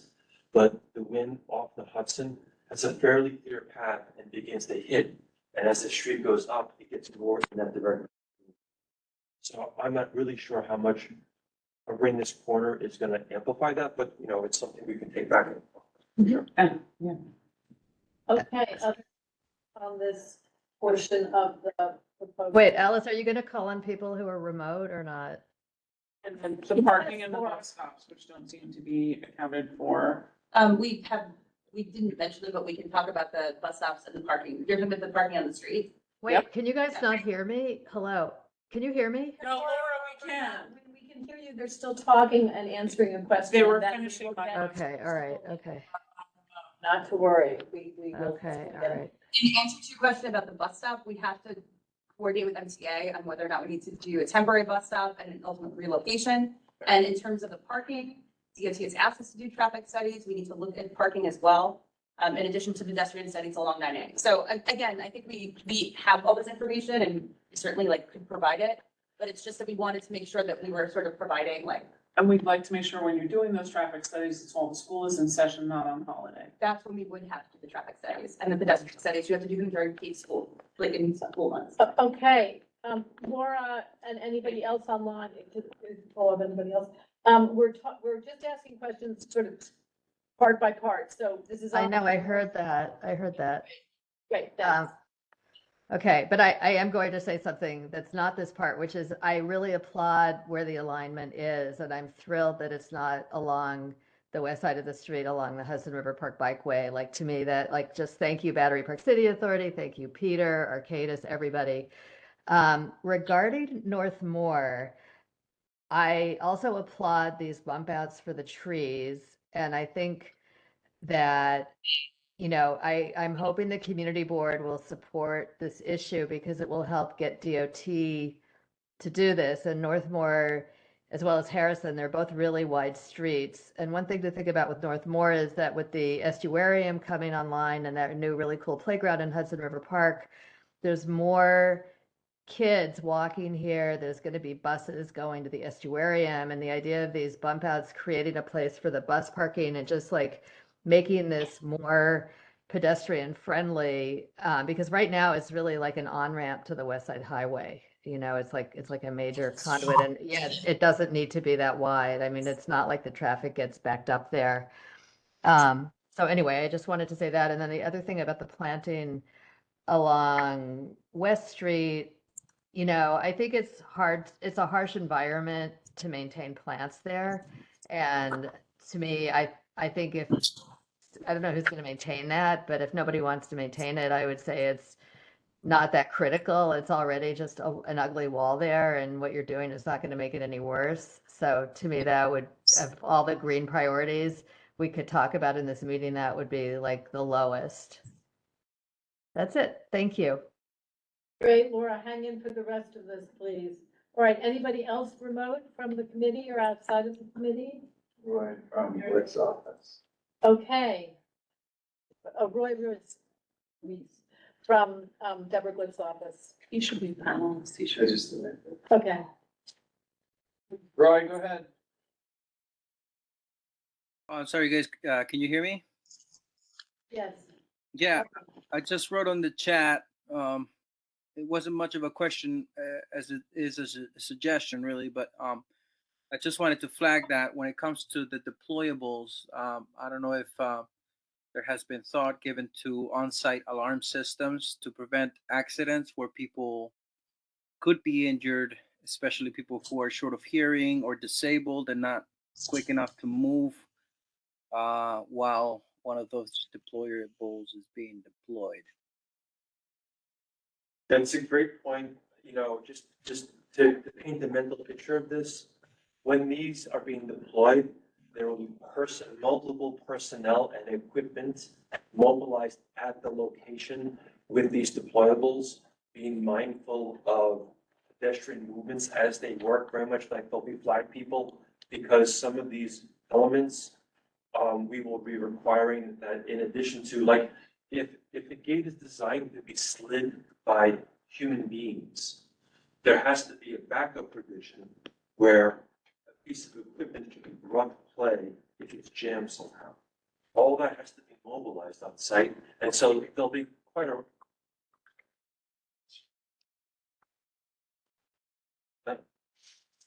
so there'll be quite a ruckus, and and it'll be staffed. That's my point. So it's not like going to be, in the dark of the night, something will mechanically activate and pose a risk to somebody. That's not really. But I think it comes back to what you're talking about and having a cover on this to see what the city's doing for other projects, Yeah. if there's consistency throughout. Yeah. Anybody else on the? Thank you. Thank you for clearing that. I just had one question, to Claudia's point, in talking about your relationships with the other city agencies that have actual built work. And it surprises me that hasn't really been. Well, I mean, I'm talking about like what's installed already. Like we coordinate with them regularly, but in terms of what they're doing for future like protection in place for them, I think we just haven't had that conversation yet. Well, when you do have that conversation, which seems like now is the time to say the least, it would be really interesting to come back to the community and let us know what is working and what isn't. We're actually always very curious, particularly in terms of what happens with what I already see just with the human eye walking by with terms of graffiti and real problems already having in how these surfaces are being treated by the general public. So that was the question I had as to how that is going to be considered in your project, which of course was every city project. So I assume you're on it. No, it's a fair point. I mean, I would say that there's probably two different categories here. There's a category of the vulnerability of the mechanical aspects of the project, which I think is sort of a tried and true study. Arcadis is designed for all the projects that we just talked about. We have a lot of experience in the Southeast, we have a lot of experience internationally. Graffiti is not a matter. And, that's something that the project is seriously thinking about, what we can do, the maximum we can do to mitigate the effects of graffiti. And ESCR is a good example of that. Okay. How tall are these walls you're saying over there? The corner are pretty tall, right? Yeah, at this particular corner, I think the exact size is 8 feet. And are they? No, Oh, sorry, wrong, sorry. I was on. The side's almost Yeah, round. I was thinking. Yes. I was disoriented. Yeah, The right. proposed- This is like a foot. Yeah. So the proposed materials for concrete? They're generally reinforced concrete with the surface finish treatment that we are trying to finalize right now. We're not gonna get that. And the mechanical components are generally some grade of steel or stainless steel. And the foundations for these walls are gonna be, Yeah, the piles, caps. and right next to the buildings, Yeah. are they? like, They're away? offset from the buildings like a bit, and they vary and They're structurally independent from the building. Yeah. Uh-huh. But they are adjacent to the building. And we're looking at the building foundations in every case. But that's a good point to make, that they're not flat up against the buildings, like there is some interstitial space there, which we're looking to try to find ways to address. It varies from location to location. Because we don't want the buildings to become part of the flood protection system. Correct. And then the flashing is gonna be connected to the existing building and going over the new buildings, or? That's one thing we're exploring, is how do we cap it or not cap it? Yeah. Because that will impact the aesthetics, obviously. You did mention, the possibility, at least I had that impression of, what happens if the Borough of Manhattan Community College goes away. You didn't say that, but there's some sort of opening of the flexibility of these plans. What happens to the Manhattan Borough Community College? Does this? I didn't suggest that, sorry. I was- Yeah. I'm breaking loose. No, but it's the reality is there are many things that could happen on this side in terms of the buildings that are there, including IPN, which we're seeing happening. So I guess, is the structure that you're presenting here, and you're in the mind of the authority there for a long time, regardless of what is happening adjacent. So it's a great question. So to give you a very brief example, we're protecting Bellevue on the east side. And as many of you know, the Hunter College campus building, or immediately south, has been in some type of vision for about a decade. And, at the end of the day, H&H is like, we have to build a project. The project has to be accredited by FEMA, and they have to be able to walk out that day and see the thing. So you have to build whatever's there now. And then if things adapt and change, like I believe there's some type of science center that the mayor is championing in that spot. If that comes true, we'll build for that. But currently, right now, it's a partly abandoned healthcare educational facility. So all these types of projects generally adapt to the types of uses that change within their vicinity. And you mentioned you have conversations with IPN as Yeah, well, absolutely. and That's- new owners of the building as Yes. well as. Very happy making, okay. Those conversations, I mean, are always ongoing. As you probably know, like we have a conversation and then we hear from a utility or another agency, we sort of go back and revisit those conversations, are ongoing, especially as we uncover some of these sort of newer things that come up in the context of like interagency or utility conversations. Can you just give us a little brief window on what the conversation with the New York State Department of Transportation has been like and how open they are to plans? And, this board has been on record so many times to try to really look at the west side and the state arteries, whether it's the West Side Highway or, according to our Manhattan Borough President, the FDR. What do these things mean in terms of, potential resiliency, infrastructural? And we've had conversations, obviously we've been talking to state DOT and the project Glenn probably knows how long we've been talking to them around this, just around this area in general. We've had some very helpful and I think fruitful conversations with them, especially lately as we come with more certainty around what is possible across 9A, but also what some of the challenges are from a utility perspective. I think those conversations have gone very well.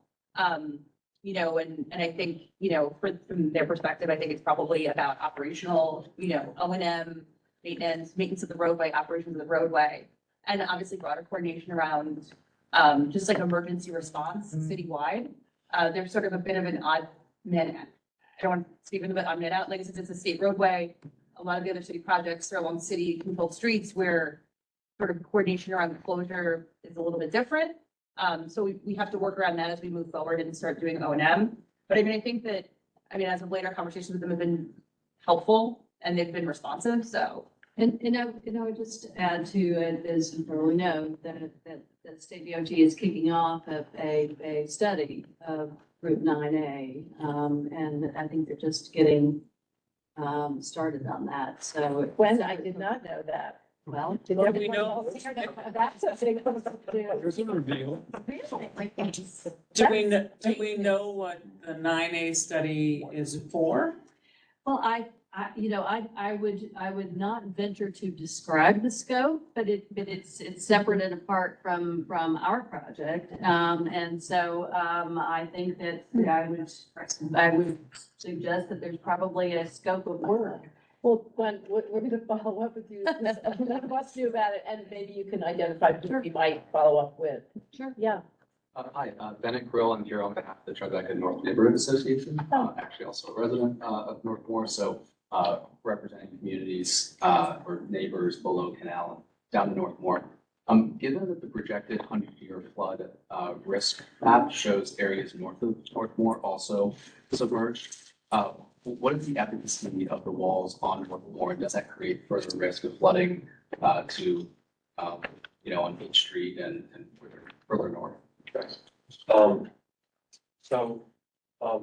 Another way of phrasing your question is, does the construction of this wall somehow amplify the water consequences on the street above it? We have studied that, we have modeled that. From an engineering perspective, we're putting a wall on top of the wall, so we're not really changing the environment from a water perspective. And the modeling has demonstrated that water doesn't like amplify or ping pong out around you know, like in this particular stretch, it would either hit the wall that we're building in front of the wall that's there, or it would hit the wall that's there. So there's no real fundamental difference in how the hydraulics of that work. And we've looked at that locally, and we've looked at that regionally. Thanks. And also wanted to add a comment, understand that there's a review by DOT required to narrow the street. Very encouraged to see an alternative proposal that would widen the sidewalk, include more canopy and greenery. So very supportive of that if it's feasible. Thank you for your question and for coming. It's really important that we have been, you know, asking about for years is what happens north, and this is a critical question. It sounds like what you're saying is what you're doing would not exacerbate the already difficult conditions, but they're not being met in any way by these plans. Thank you very much. But the new, now we know that the state is looking at it, so that's great.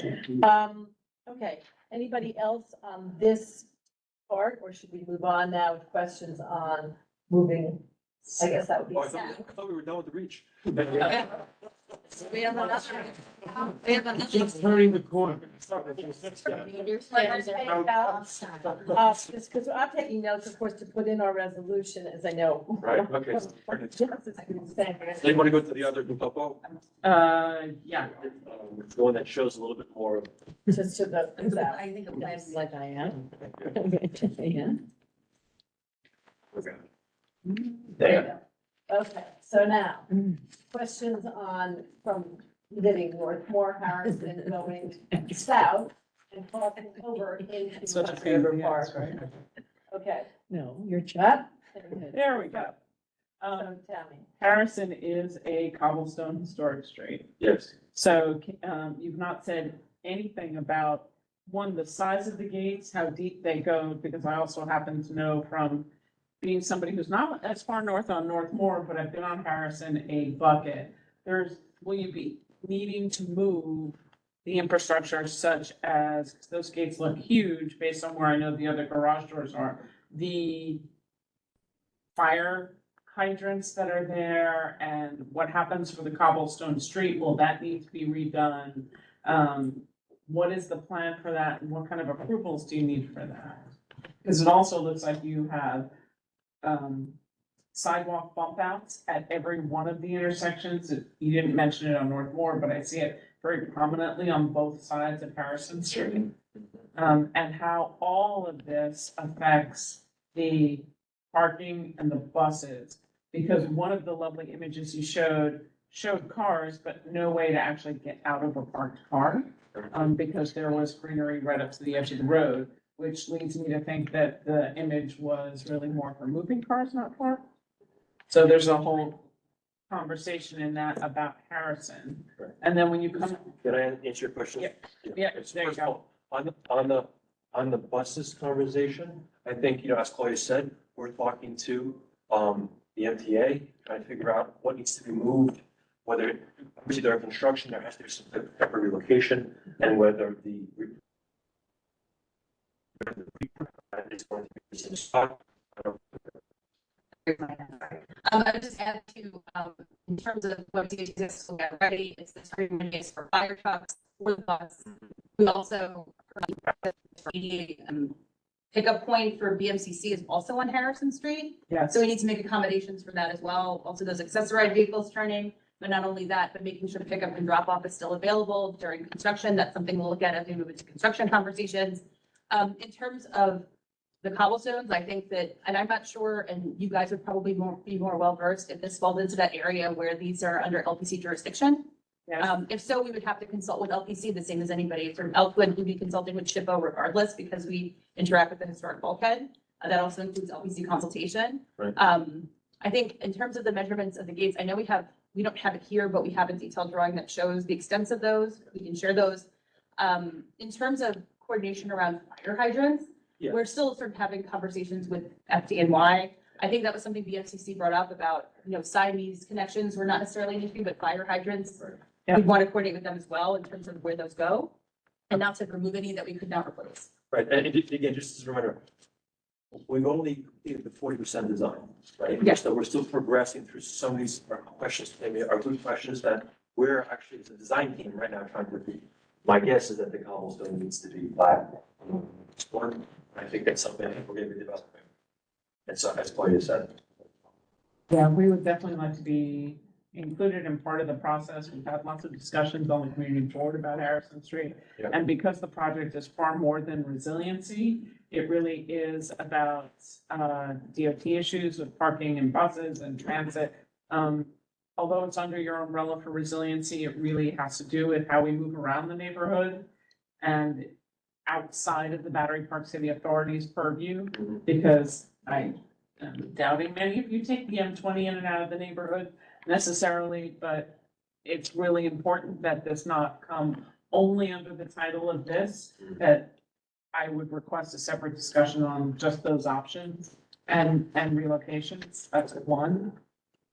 Secondarily, for this entire area, now wearing the hat for Chair of Hudson River Park Advisory Council, we would like a presentation of this part of Reach 1 and Reach 2 at the Advisory Council.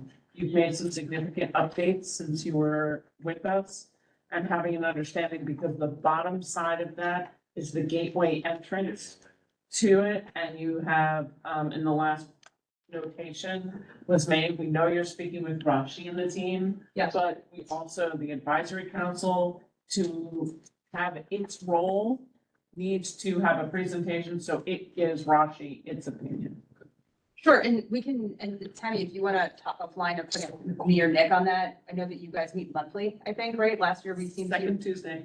Second Tuesday of the month, so we can come back and present what we've, you know, sort of developed since then, right? Because I think we came to you last June, if I remember correctly, so it's been a significant while, actually. No, I actually missed that meeting. but there's also been like a lot of back and forth conversation, so I think we can work on scheduling that, so. Okay, terrific. Thank And you. then for BMCC, what those rolling gates look like for the entrances is big for BMCC, but it would also be big for the public. Because one of only the nicer things about BMCC, at only a couple points does it stop to feel like a giant wall. And there is some porosity in the space. Yeah, it's sort of like. Correct. Yeah. And so I am concerned with what the entire side will look like. It's encouraging to see more trees. It's encouraging to see some, you know, wet stuff along the street bed as well. So that's all super encouraging. But it's also really discouraging seeing a giant 8-foot wall on the Northmore corner and knowing that they have to have the entrances, you know, what will that look like? Will it be more hulking and bulking of a facade is my only 10-foot comment. Okay, thank you, Jeff. Kind of a detailed question on these gates at the street, and particularly there at Harrison.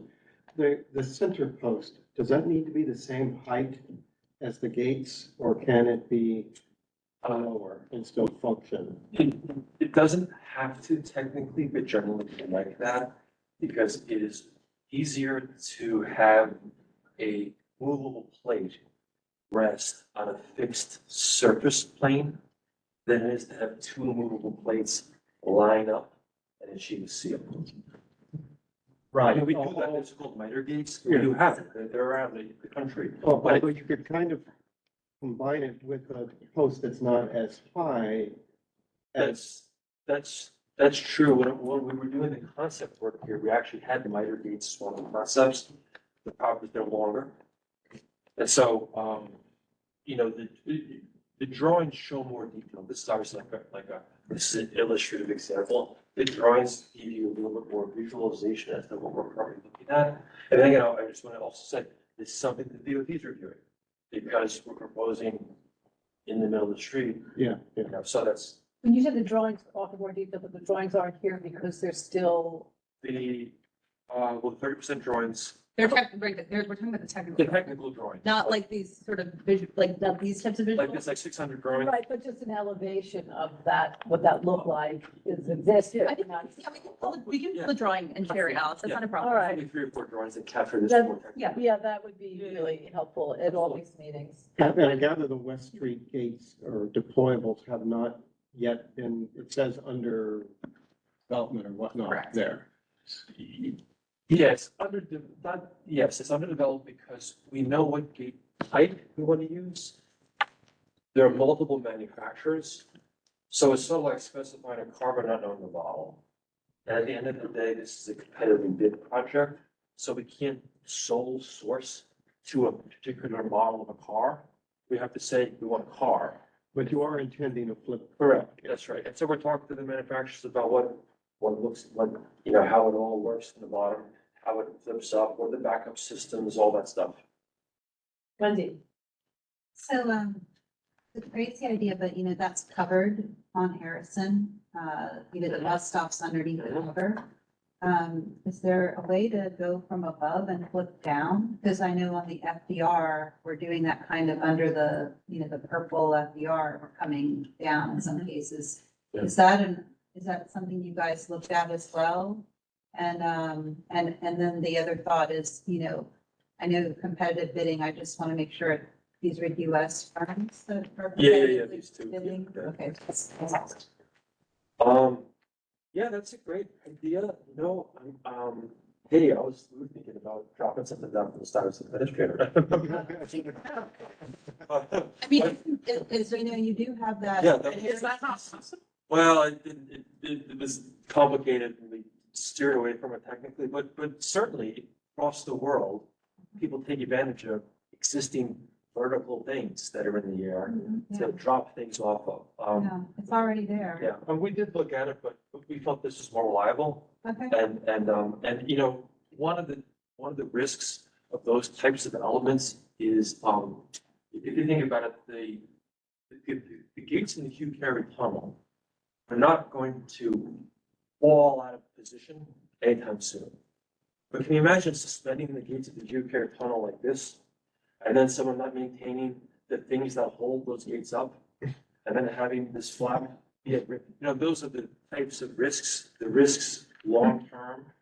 You're right. You're right. Very significant. Your great questions. Richard? That would be a typical picture of visual. So I have two more general questions. First, which organization is responsible for deploying these things and for maintaining them? And how are they if there are multiple, will they get coordinated? That's a great question. So, right now, the authority would maintain and operate. In conversations that we're having with agencies, both city and state, because here especially, we're dealing with 5 agencies. Not more than that, actually. So it may wind up being that as those conversations evolve, and as those conversations evolve on the city side as well, with the creation of like this Bureau of Coastal Resiliency that may be taking over the maintenance of this, we'll see if that's something that, we would work with them to either we would still, operate and maintain, or that they would operate and we would maintain. But that's sort of like a future conversation that we've had with them a little bit, but we'll continue to have with them as we get further design development. Because again, I think from their perspective, we heard this today, once they understand exactly what we're designing, like all the specifications, all the kinks have been worked out, it's a lot easier to determine, this is similar to what we have here. This is a little bit different. How we develop like the operational, sort of points that we are required to do. So the work's ongoing is the short answer, but it's, as of right now, the authority would own and operate. All of it. All of it, yeah. Even the stuff within the Battersburg city boundaries as well. And the funding responsibility is the authority Yes. for that. Thank you. Second question, what's the general timeframe for completion? We are working on the construction schedule now. We expect it will start mid next year. In terms of duration, we're working on staging and phasing. Obviously, this is a much bigger project than just this one section. This section is incredibly complicated due to the amount of agency permitting and coordination that's required. So we're working on those things right now. And we'll plan to come back out to the community to talk about that once we've sort of worked out some of these technical things, because it's all dependent on permits. And like I said, coordinating between here, 6+ agencies, everywhere else, slightly less. Okay. One more. So at the beginning, you showed a slide of the water impact if this project were not built. Do you have one that shows the impact when the project is built? And beyond, to this gentleman's question. Yes, we do. Beyond North Moore. We've done detailed modeling to demonstrate that, for example, the project doesn't have secondary collateral impacts to the areas controlled by Hudson River Trust. So, because that's been a question that HPPK has. We've had that question before asked. All the city's flood protection projects get that question asked of them. And generally speaking, the projects don't create amplified impacts in the surrounding regions, and that can be shown by simulation, and that's also shown by experience and other models. I'd Can we love to see see the that? slide. Yeah. Yeah, we have. Yeah, that. We have, and we don't, we can put it here, but we have that, and we Whole can show that in presentation. file. Yeah. And Oh, Yeah, sold. we've heard that before. Maybe go. Yeah. one last, more specific now, speaking about specific conversations with property owners. Is there a potential impact to any of this? And have you considered, given the proposal for the super tall tower at IPN? I mean, we are coordinating with Stellar and Vornado on this project that we're working on. In the context of those conversations, if we want to make sure that we're not impacting any proposed work that they're going to be doing in the future. I mean, I can't speak to Them your, on this. Yeah, it's supposed to be really close. I can't speak to the project that they're going to be doing, but we're going to continue to coordinate with them on our project and understand a bit more about what they're proposing and the timeline of that. I mean, it's not our project, so like, I don't want to speak about their project in a meeting that, I mean. Right, I just want to make sure there's an understanding if there's any possible impact Yeah, I of mean, you to them or more Vice important to versa. me than to you.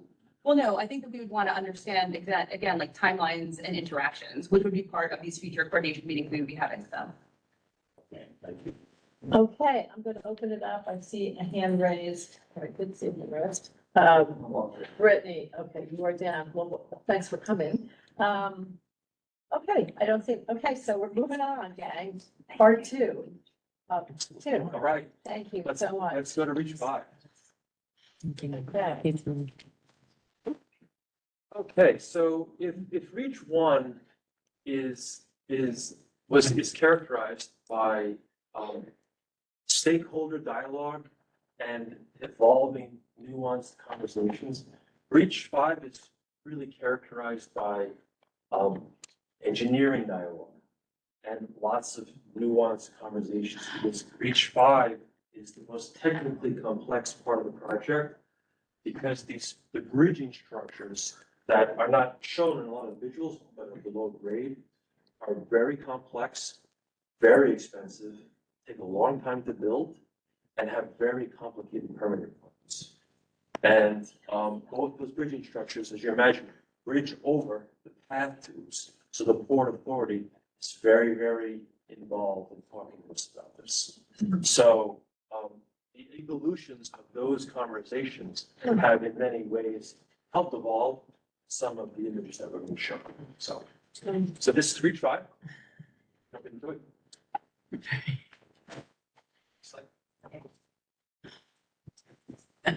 Okay, great. So this is the plan that we have, was published at 40%, just as a quick reminder. The alignment of the flood protection system sort of hugs the northern side of the Esplanade area here, comes along PJ Clark's, comes in front of the garden, across the plaza, and we have, detailed sites of the Compass Park, it comes to Compass Park, goes back into the street alcove, and comes up here.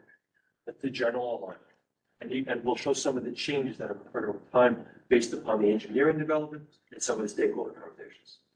Before you think that's like, can you give us a height, like, 0.1? Yeah, so, if you're standing in the winter garden and you're looking out towards the Hudson, this new flood protection structure is gonna come out about 3 feet off the existing plaza. There are lots of renderings. Yeah, we have a lot of renderings. Okay. If I go, next slide. Yes. Okay, so you can see here, this is the proposed, but actually, so can I ask you to toggle back and forth a couple of times? And we'll point out a couple of things that are changing. So the 40% plan, 6% back. You can see, so what we've tried to do is sort of modify the design of the pathways to increase access. And this has shifted slightly. Toggle one more time. There we go, next. Perfect. This bridging structure has shifted slightly to avoid existing infrastructure that's part of the Port Authority's system that is buried underneath and nobody sees. So we're trying here to minimize platform construction and avoid some more significant infrastructure. So this has shifted a bit. The result of that is actually to create a little bit more space at the upper plaza for programming, but it's really not a significant impact. But you can see there's a slight shift. And then here you can see there's some slight changes in the way we've laid out the paths. Is there an existing condition one that? Yeah, because that's the problem that I'm having as well, is understanding compared to, we're 60% into existing, especially with the concerns that were raised on the wall. Yeah. And We know what, we have a lot of images that show some of this. Is this- No issue, right? And then we go into the pump house park and we have some dedicated slides for that. Next slide. So here's the proposed project as shown in the Axion, the overall shot. So drill down, next slide. So this is Belvedere Plaza. Next slide. Again, the orange highlighting for watch the space. Next slide. And here you can see what we're doing with that same positioning? As I said, like, we're working on perspectives, like, we've heard this a lot Yeah, in meetings, it's like, we're trying to get the same exact perspective Yeah. for all of these, which were, again, this is like the tree question Wendy had earlier. Yeah. Then making sure we're appropriately representing the size of the trees, so these are, again, in progress. Yeah. But roughly the same location here. It roughly needs the to same pull back a little bit. location. Yeah, maybe we're a little bit more to the left, but you can see what we've tried to do, maintaining the existing tree groves, the layers except for the first run, and then having the flood protection element weave through and be experienced as seating bench. So what's open now completely to the building, right? And stairs down to the water where it's like a flat from the corner of the building, you're creating sort of like a seating area or a wall sort of Yeah, esplanade around the building dedicated. yes, that's right. Yep. That's right. And again, you know, as you folks had mentioned, we got some feedback on the aesthetic of the site itself, which we are continuing to explore, right? What if this is concrete or wood and how that works. When you come back with things, you'll be able to show us where the stairs are to where the stairs are, so you can see the exact perspective. like Yes, yeah. Yes. That's, And will you also be able to show us, for example, how much of the open space is really gone? We have those images and, I think that you're talking about sort of more generally, Tammy, like this particular area, like, I just want to understand what you're sort of, in terms of space. Well, I'll wait till the end, I'll see. Okay, I just want to make sure that we're providing like the right. Yeah. Is that orange thing the wall? no, That's so, just the line of the yeah, flood so- protection system. so during the community meetings, we were asked to put an orange thing here so that on the following slide, you can know to look at that space and see it change. Sometimes if you just showed this slide and then Okay. the wall slide, you wouldn't know it's like a watch this space signal. Next slide. Next slide. Okay, here's the shot. Next slide. Here's the telltale orange, watch the space. Slide. And you can see again the wall weaving. We'll get closer shots as we get. Yeah. Next slide. Here from the area that's. Whoa, you're going too fast. Yeah. Back, we can go So, back. Yeah, the upper area of the corner of the marina, Right. right? It is a shot. We don't have a before and after this, we just have a rendering. Oh, okay. The next slide shows the seating area of the dining. That's existing. Yeah, it's existing. Next slide. So that's where it's gonna be. Slide. Okay, that's what it's gonna look like. So So here you can see the element. Yeah, you can stick it, you can stay on this stuff. You can see here the element, again, top of wall. And a lot of engineering work has been done to balance and to set this wall so that it obviously, is contiguous, but above 16.5 doesn't block the view. Next slide. Here's a shot. This is looking, again, towards the Hudson from this angle.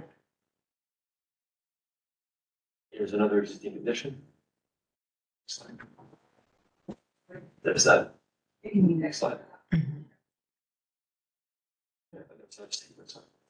Okay. That's one. There we go. Here's the upper plaza, and again, here, there's deployable elements that go between these elemental pieces here that allow for protection, yet allow for egress and sense of continuity of space. Next slide. Okay, so here's the winter garden. Slide. There we go.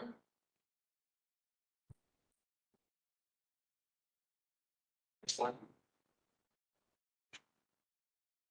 Can you go back on, Zach, sorry, I just want to make sure the brown fencing, the front, that's all elevated, right?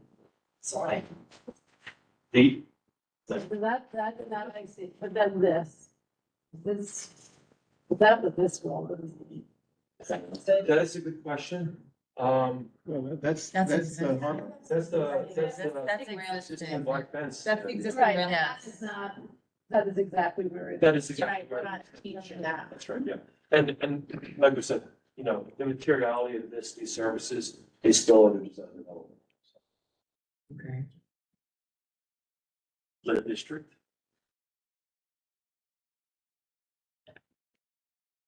So, Okay. yeah, showing what this looks like. I'm sorry, I have a really hard time with these. When, I hope soon you'll get these very exacting because. Yes, we're gonna That get gets to some. me like if I were sitting in any one of those tables, I no longer have a view of. That's I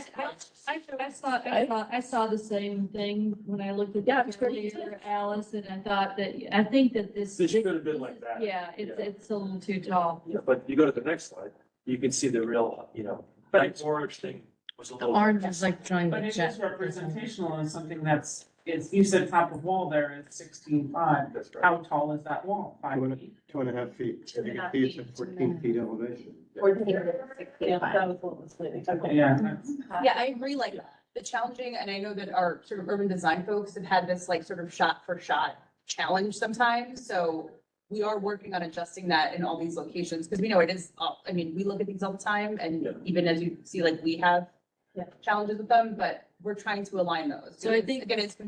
I think the orange overlay is a little bit Well, it's a more little- approximate, Correct. whereas the actual rendering should be reflective of the actual height. Exactly. Yes. are the walls at the end of the marina, at the entrance being raised as well? Are you talking about the railings, like at the edge of the marina? So where we're sitting right now, Yeah. you're looking out to the water, the marina's behind you, you don't see any, whatever it is. The wall that's on the seawall, is that being, No. okay.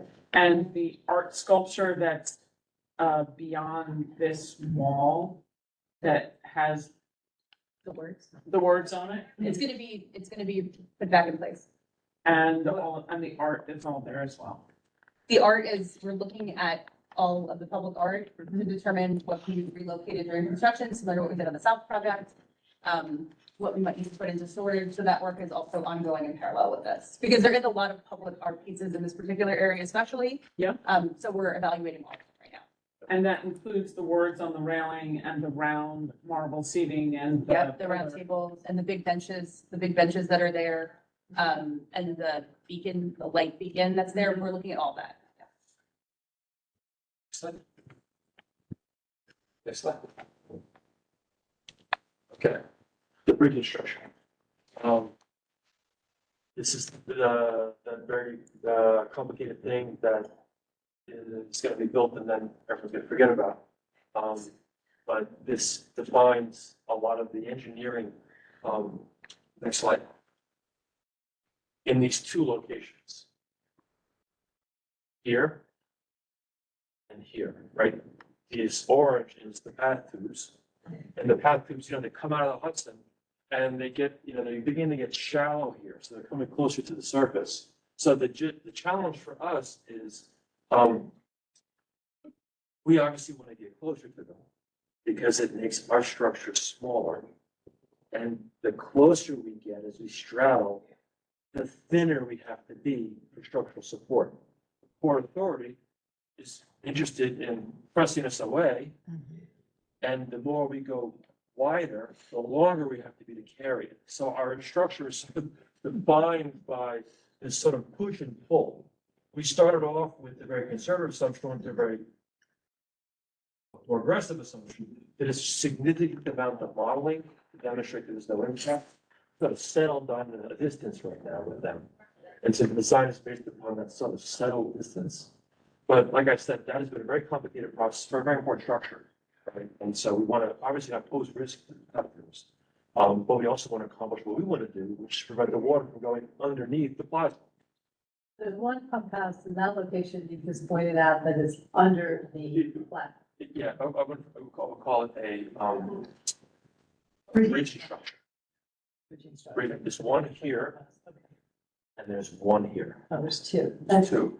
So go to the slide before, I thought it said pump house, no? Well, it's a pump house park is the, that's the. It's- Oh, okay, sorry, I was going to, okay. Yeah. I'm sorry. Yep, thank you.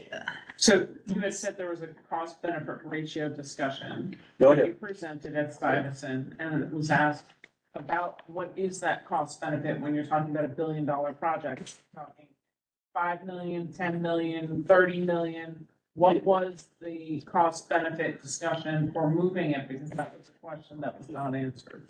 Yeah, I think, I would say without like talking about the modeling, I think the thrust of the conversation with is there's a distance of proximity to the center line of the tube that they're comfortable that if we build something there, it's not gonna induce vibration in the tunnel and possibly create structural damage to the tunnel. We basically got as close as we can get without them becoming concerned about risk. And that then set the parameter of the size of the bridging structure. But the question that was asked at the meeting was whether the bridging structure could be moved further west. Oh, yeah. So it yes, did not Yes. disturb and redesign Pump House Park. Hey, Tammy, this was raised last time and we said that we would look at it. Again, there were some significant concerns about permitting. We agreed to go back and take another look to see if it warranted an inquiry with DEC as to whether the permitting would be something that they would consider. However, once we looked at the analysis of what would be involved in moving that further west, the conclusion was that it would require an addition of platform area of, I think, in excess of 11,000 square feet in order to maintain pedestrian and vehicular access, because the vehicular access is required for the plaza as well. In addition, it would require the flood barrier to go right down the middle of the esplanade, and would have to jog back and forth and create a couple of additional deployables in order to maintain pedestrian access. The Turner team actually also looked at the cost, which would be very significant to do that, in addition to the concerns about the permitting. And so as a result of that, we concluded that it was not a viable alternative. And you mentioned, you have to go deeper. Oh, that's right. Continue and then we'll get to the rest of the question sets. Okay, so now we're talking about Pump House Park specifically. Here's the bridging structure that is shown, superimposed on, sort of the technical. It's a bunch of images that we'll show you here. Next slide. Okay, so here's the existing park. Just a retaining wall. Next slide. And again, Approximate. right? Next slide. So we've changed views to give you a clearer view. So, so this is the updated plan, which shows how the plaza House Park going to be connected by this opening. And access is going to be through a curve that is reminiscent of the curvature in the rest of the Route 5 area. We have a couple of images of this. Did you go back to the Pump House Park designer who designed the original park at all? Yes. Because the original park was supposed to completely not be connected. It was supposed to be a refuge from the, I mean, in all of the BPCA documents, when you look at what this park is supposed to be, it's supposed to be a refuge from the concrete. It is supposed to have its own natural escapism, that you are not connected, that you have views of the water through nature, not through cement and not connected. It's So- important, I'm going to ask, it's an important point, but I really will ask that the questions be held till the end of the presentation, but keep it in mind, Tammy's very important point. Carry on, and then we will go to the end, because we do need to have an end. Yep, keep going, next slide. So here's some shots, series of shots showing the bus park. Next slide. Shot. Slide.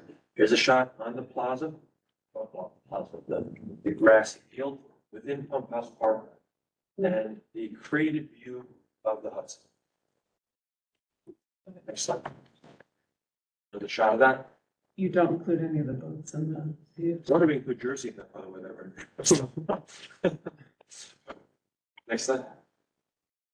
And then this is the plan view of the updated design that we're working with, where we're sort of just highlighting some of the changes that have occurred here, the changes that have occurred in the opening.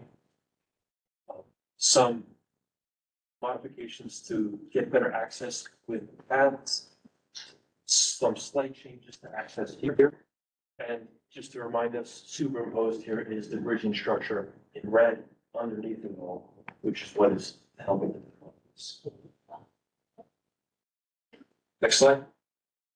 Okay, now we're going around the Police Memorial. Next slide. Yep. Next slide. So here you can see Memorial wall. Next slide. It'll begin to show here coming up.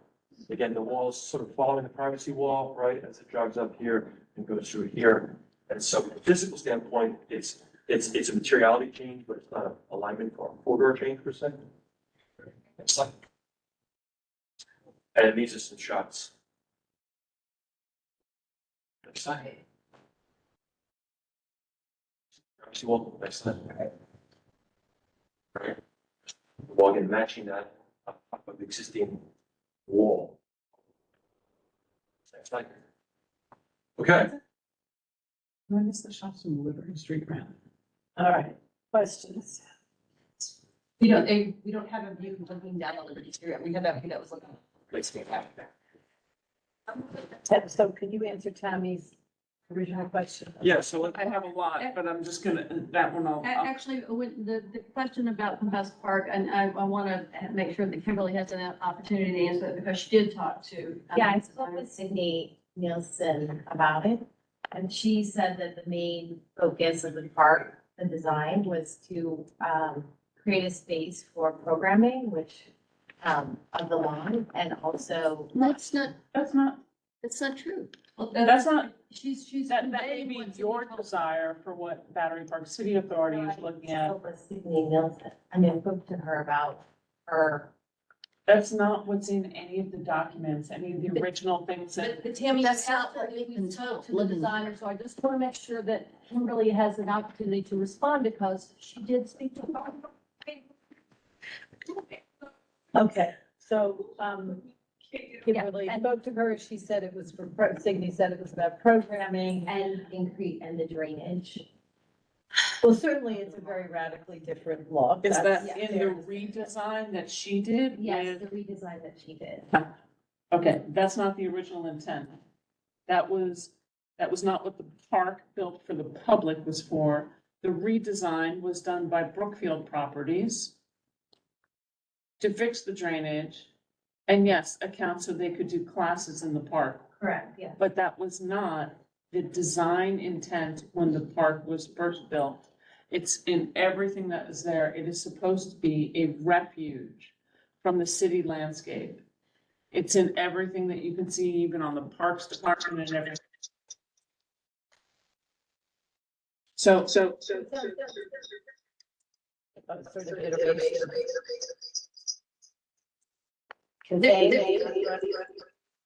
There's that in order to, and achieve the objective of the project. We looked. this is so radically different than what you have today, and not even with anything of the intent of what that park is supposed to be. No offense intended to Peter and the team, but even when you show the lookout, it's not accurate. Because the only time that marina has 0 boats in it is during the winter. So it's definitely not gonna look like any of the renderings that you gave. And it is absolutely connecting back into this concrete cement area. It's not the natural refuge that it's supposed to be. And you have such amazing designs. Why is it impossible to keep that amazing refuge aspect in the middle of the concrete building? Maybe Peter can reiterate what's necessary in order to create the infrastructure underneath, because we have looked at this. I assure you, we have spent scores and scores and scores of hours looking at this and evaluating different approaches to this. So it hasn't been something that we have taken lightly. It is different. There's a good reason for it. Maybe Peter, you can kind of go through that again. Yeah, can you go to? But what's your design theory with this, Peter? Beyond the resiliency in the platform, it looks like this is a continuation of what Signy was doing for Brookfield, not what the public, what it was designed for the greater public of the residents, workers, tourists, and everything here. This looks like it's a continuation for what you're saying Signy said, which was a directive from Brookfield, not a directive from the original. Well, another way of looking at this, though, Tammy, and I'm not arguing with you. You know more about kind of what the idea was when the park was first built than I do. At the same time, I will say that there also is, in addition to this concept of a refuge, it does carry the feel of a private space right now. It's not something that is terribly open and inviting to the public. And so part of what we think is accomplished by this is it makes it more visible and more porous and more open for enjoyment from the public. It has less of a sense of being a private space. That's what you have for every other public park. This was supposed to very much be a natural refuge in between all the cement properties. Tammy, I could not agree with you more. Like, I just totally will back you up on this as much as I can. So Thank you. I think that we're presenting this again, for the first time to you. So we want your feedback on this. Again, I was just, Glenn said, we probably went through a dozen different iterations as to what we could do here. But understand that if there are still objections, we want to hear what those are.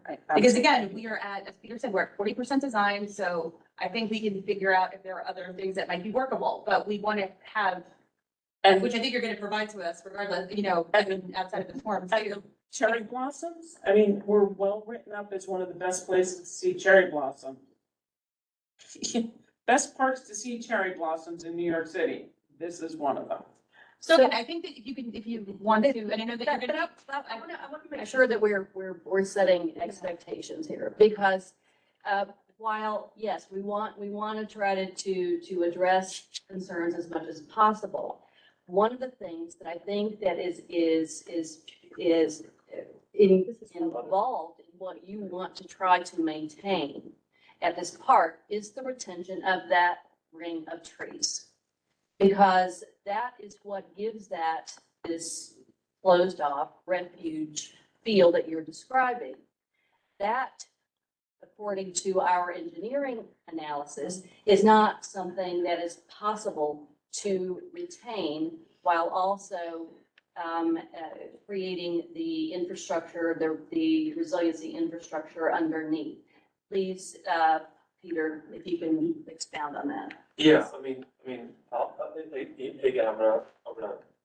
I'm gonna speak my role here as an engineer. We have designers and landscape architects that take here, but what we know is that we have more or less finalized the location of the structure, and that will impact those trees, and that will be right here at the front end of this park.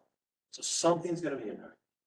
So what the design team has been offered is a problem where that is an input into their thinking. And so, to be honest with you, Tammy, I'd be surprised if the design team came back and put a concrete wall here. There's no trees anymore. And then kept the park walled off from the open space. You go back to that other rendering. Well, it is walled off now. I mean, that's part of It's part of the charm of what it Yeah, is. is that you have to walk up those steps, like you Yeah. go into that Wait, anteroom place. I mean, I could share my screen. It's like you're walking through Laura, you'll get a shot in a second. Yeah. Let's get a little, Yeah. let them finish Yeah. and they're presenting, and then we want you to go, okay? Right, so can you go back one more, I'm sorry. So the design team was given that situation, which is there's gonna be interruption here. What can we do with this park? And they've presented a number of different concepts, and this is the one that we have tried to settle it. It's not supposed to be an event space. Okay, Tammy, let But them. anyway, so that's where, so. Can I ask Okay, wait a second. Next person is gonna be Laura Starr, who is next up. Go, Laura.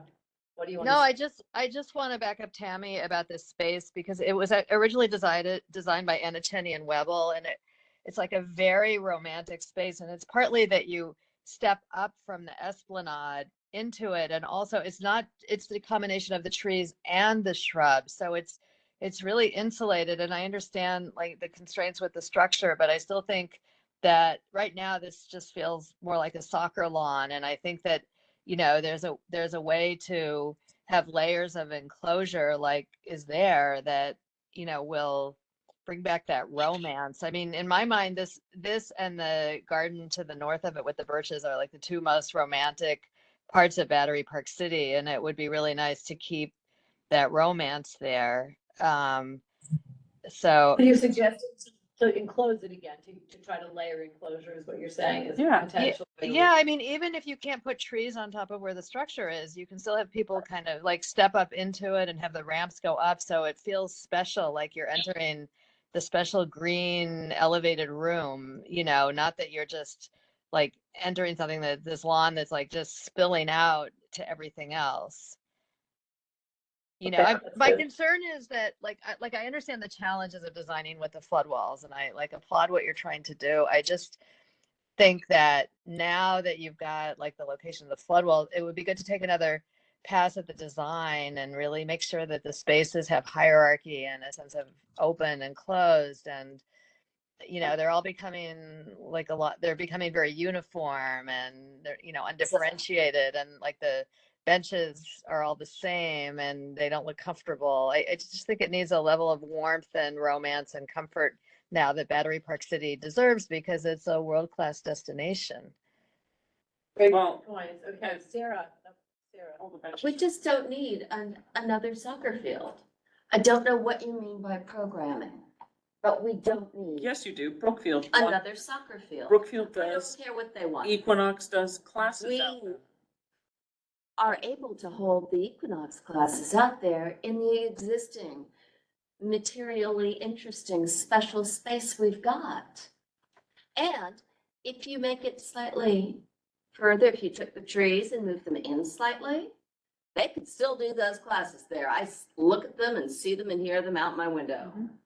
It doesn't have to be the whole damn yard. And it looks just like every other piece of this project. There's nothing special about this design. You're taking away something that's unique. Well, you're hearing it, okay, Jeff? I'm assuming that the bridging structure doesn't preclude kind of lush vegetation that doesn't constitute trees. I mean, there's various parts, like if you're thinking, you know, go down by the South Cove, some of the proposed new vegetation is quite, which we kind of complained about down there. But from what I'm hearing, people would like to see that kind of vegetative barrier here. Yeah, we could take a look. I mean, like, I don't think it's so clear that we're saying we can, but, you know, I don't think we've investigated to that level some type of limitation on what we can put on top of the bridge structure, something we can try to do. I mean, I just want to say that part of the problem of the design input here, and I'm not a designer, and I don't presume to be able to identify a good design versus a bad design.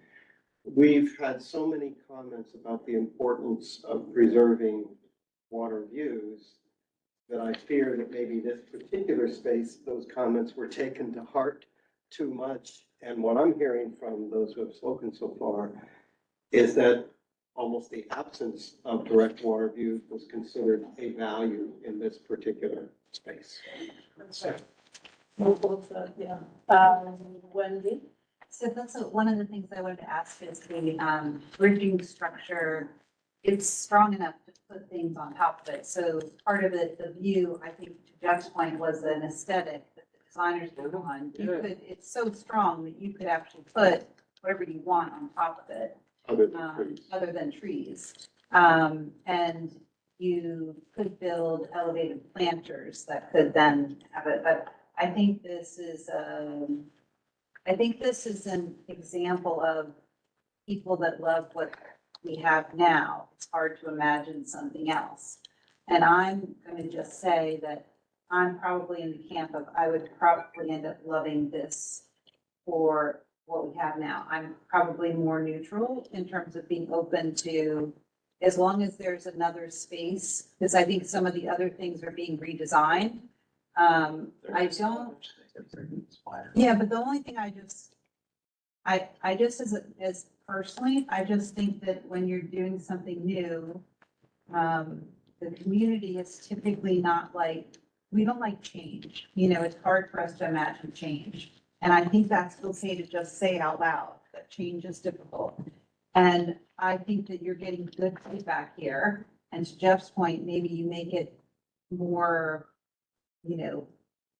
it's a little bit more cozy, or but I understand that it's not going to be what we had. And I'm not saying that, it's what I said about the South, I'm going to miss the old Wagner Park terribly, but I'm really hoping when the new one opens that I don't hate it, And so I just want to put it out there that, there have been many things that have been rebuilt in New York that, you can like both, if that makes sense. Yeah. If I could just just to what I think we have gotten a lot of good feedback. And I think we have to take it back and talk to the team a bit more to talk about how we strike a balance, I think, is, to create that coziness that's there, but also work with the infrastructure that we have to put in place. So I think that we have a lot to take back as a result of this, but I think it's good feedback to get. What happened to the picnic areas? Are they still there? It's very unclear. Yeah, those are And, still there. and it looks like there's no recognition. Can you go back a couple slides? Just where the picnic areas are. No, it's where, how many trees are really actually, okay, even, so there, If you go to the, all of the trees, just bear with me, all of the trees on the south side need to be completely removed, and all of the trees How big is this platform? Does it go from one side of the oval all the way to Liberty Street? The first image. Yeah, there. next, Yeah, okay. there. There you go. Yep. Next. No, Go back. Oh. Next, one more. There we go. Yeah, walk that one. There you see the Right. bridging stream. So there was no way for the bridging structure to go further west at all. And the bridging structure has to remove every tree that we see that's in the path of the bridging structure. Yes, and when, But most of the pump house park, the lawn area, and most of the intimate area is not in the bridging structure, just a small part at the end. And I say this because around the oval are all those nice benches, which again add to the intimacy, add to the closure. Right. So what you're showing me now for where it is, looks like we would lose some level of trees, might be less than it was first suggested. I'm not 100% on that, but it does seem like it would be possible to listen to what we're saying and keep it as an intimate space. Yeah. Keep it as a quote unquote secret garden type of thing, away from the concrete. There is never going to be, unless it's the winter time, the view that you showed us from the rendering. And quite frankly, the nice thing about having all of the trees and structure and everything, the other thing in this park is you don't feel the hustle and bustle of the boats coming in and out. You don't feel the events stuff, even when there are events over at Brookfield. It is still a place of refuge. It is still a park to be away from the city. You are taking away more trees on the Liberty side. You've got 4 trees that are coming out minimum over there, not including whatever trees you might need to be taking out. So it's already going to be extraordinarily starker. Unless you're telling us that the walls you're going to turn into living walls, which then we'll hear that you can't have whatever. All right, I'm gonna open it up for a couple more people. So, Brittany Eretz, you're Hey, on. thanks. I just want to reiterate, I agree with a lot of the comments made by both Tammy and Laura. And then make a few other comments. Number one, I personally don't think that people are resistant to change. I think you heard in Reach One that people were applauding expanding the sidewalk, adding greenery on it. I think people want change as long as it's accretive. And I think that this is an example where people are not feeling like it's an improvement, that you're ending up with a much worse product. So I think that, this is definitely worth revisiting. The other piece, and throughout this presentation that I'm confused about, is in almost every single one of these slides, I don't see any in the legend. I see new trees and I see existing trees. I don't see any legend of trees removed. So I don't know if my assumption is that there's none to be removed in any throughout the presentation. But I would like to hear a little bit more by each reach of the trees that are being removed. Yeah, I think that we are not showing that, Brittany. I know we showed it, we talked about 2, 3, and 4 for the specific location next to Rockefeller Park, but we are working on refinements of those to make sure that we fully understand removals and replacements. So we understand that that's something the community's asked for. And we're working on, getting more certainty around those numbers, and then we'll be happy to present it and talk people through that. But we're just working on refining now because, as you've seen, parts of this design are shifting a bit. So the numbers are a bit in flux, like as we move through design iterations and get feedback and things like that. Yeah, I'm just saying on the slides itself, even if you said trees removed, TBD, but when you see the slides as standalone, if someone was to go look at the presentation, you would have no indication that there's any trees being removed. So it is. That's a good note. Yeah, even if we don't know to say like removals TBD, that's actually probably helpful for someone who's not sitting through this presentation. Yeah, I would say, I know you have an upcoming presentation to the community on June 20th. And That's the overall community, or at least that was the tentative date in your website, right, for at Stuyvesant? Yes. That it is critical that these things don't come back at us again, because I think we really want the honest presentation that allows for the tree question after so much time has gone Yeah. by to be answered, to allow for the perspectives from standing here looking with it and without it, to allow for existing condition drawings to be on the same board or whatever you're going to present together. So we're not flipping back and forth. All of those things will really help for the buy-in of what we're really looking for. Yeah. I would just said coming up. Brittany, I'm sorry to interrupt it. Are there other things you wanted to mention or? One more point, thanks, Alice, I appreciate it, is I would suggest going back to the original designers in all these different parks. I know that, there was maybe some consultation of somewhere intermittent. I think it's important, Gwen, especially, and Claudia, for you guys to really know the intention of the original designers and really understand the spaces. And as you're looking at these designs before they come to the public, being able to, really make sure that you're, respecting the vision of the original designers. That's it. Good point. Thanks. Thank you very much, Brittany. Okay, whoa, is this it? I can't believe it. Are we done? Oh, Richard. Again, I have a kind of overarching question. Throughout all of this, suppose things don't go in the world as planned. To what degree can what's built here be built up? Adaptability is the question. Yeah, adaptability. Yes. You mean in case we have to go? No. Not that it won't happen, but it'll be Correct. In case we have to go higher. It's a great question. We have to. He just yawned. Did I make you sick? No, I just, I thought, oh, this is like an entire day coming ahead of us. Go ahead. We've asked that the design accommodate adaptability so that we don't have to start over at the drawing board if we need to do something more. And the design currently is adaptable. The foundations are being designed so that they can accommodate additional height for the barrier system. You want to describe that? Yeah, just as Gwen said, the design and the foundations, the piles are sort of designed in sort of a no regrets way. So No regrets way. So that if we needed to increase the height of the wall, if, as you said, if climate change was more than we had predicted it to be, or, everybody talks about 100-year storm frequency as if nature falls in nice, neat 100-year numbers, right? Which it doesn't.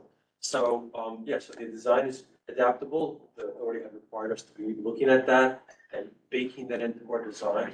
So, believe we've addressed it both in the storm surge as well in the Okay. Can I ask for clarification on that, because I want to make sure that we all understand the comments about the Compass Park. That even though we're going to need to lose the trees on that end of the park, the objective would be to try to maintain that edge or that separation between the park and the esplanade in some other fashion, even if we don't have the trees there. Is that Well, I accurate? think you're talking about a way to do it. I think that the basic gestalt, if I was hearing it right, was to make this place an intimate, distinct, away from it all kind of place. And how that gets done is up to these great designers. But I wouldn't say that I would be prescriptive in saying it's to build that edge up. Maybe not. I wasn't suggesting to build the edge up. I'm just saying to maintain a separation. It seemed like there's a desire to have a separation.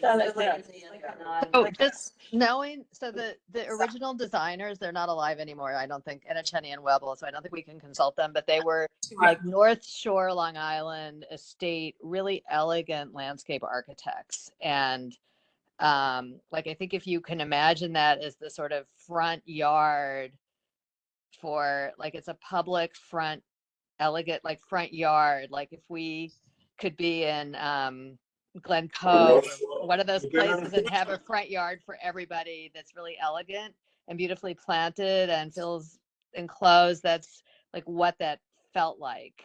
So, I think if we I could think take it's, that back, it would be great. I think to answer your question, Gwen, I think it's to look at the original plans of this architect and to look and to have heard the love of what's there and to have the designers reconsider whatever they can within the framework. That would be my Like suggestion. maintain the mood, the original mood. Or whatever. maintain, exactly. Seamlessly there's kind of this rendering shows kind of a seamless transition from the Esplanade Plaza area into this Right. park. Right, which is, and that's what I'm trying to.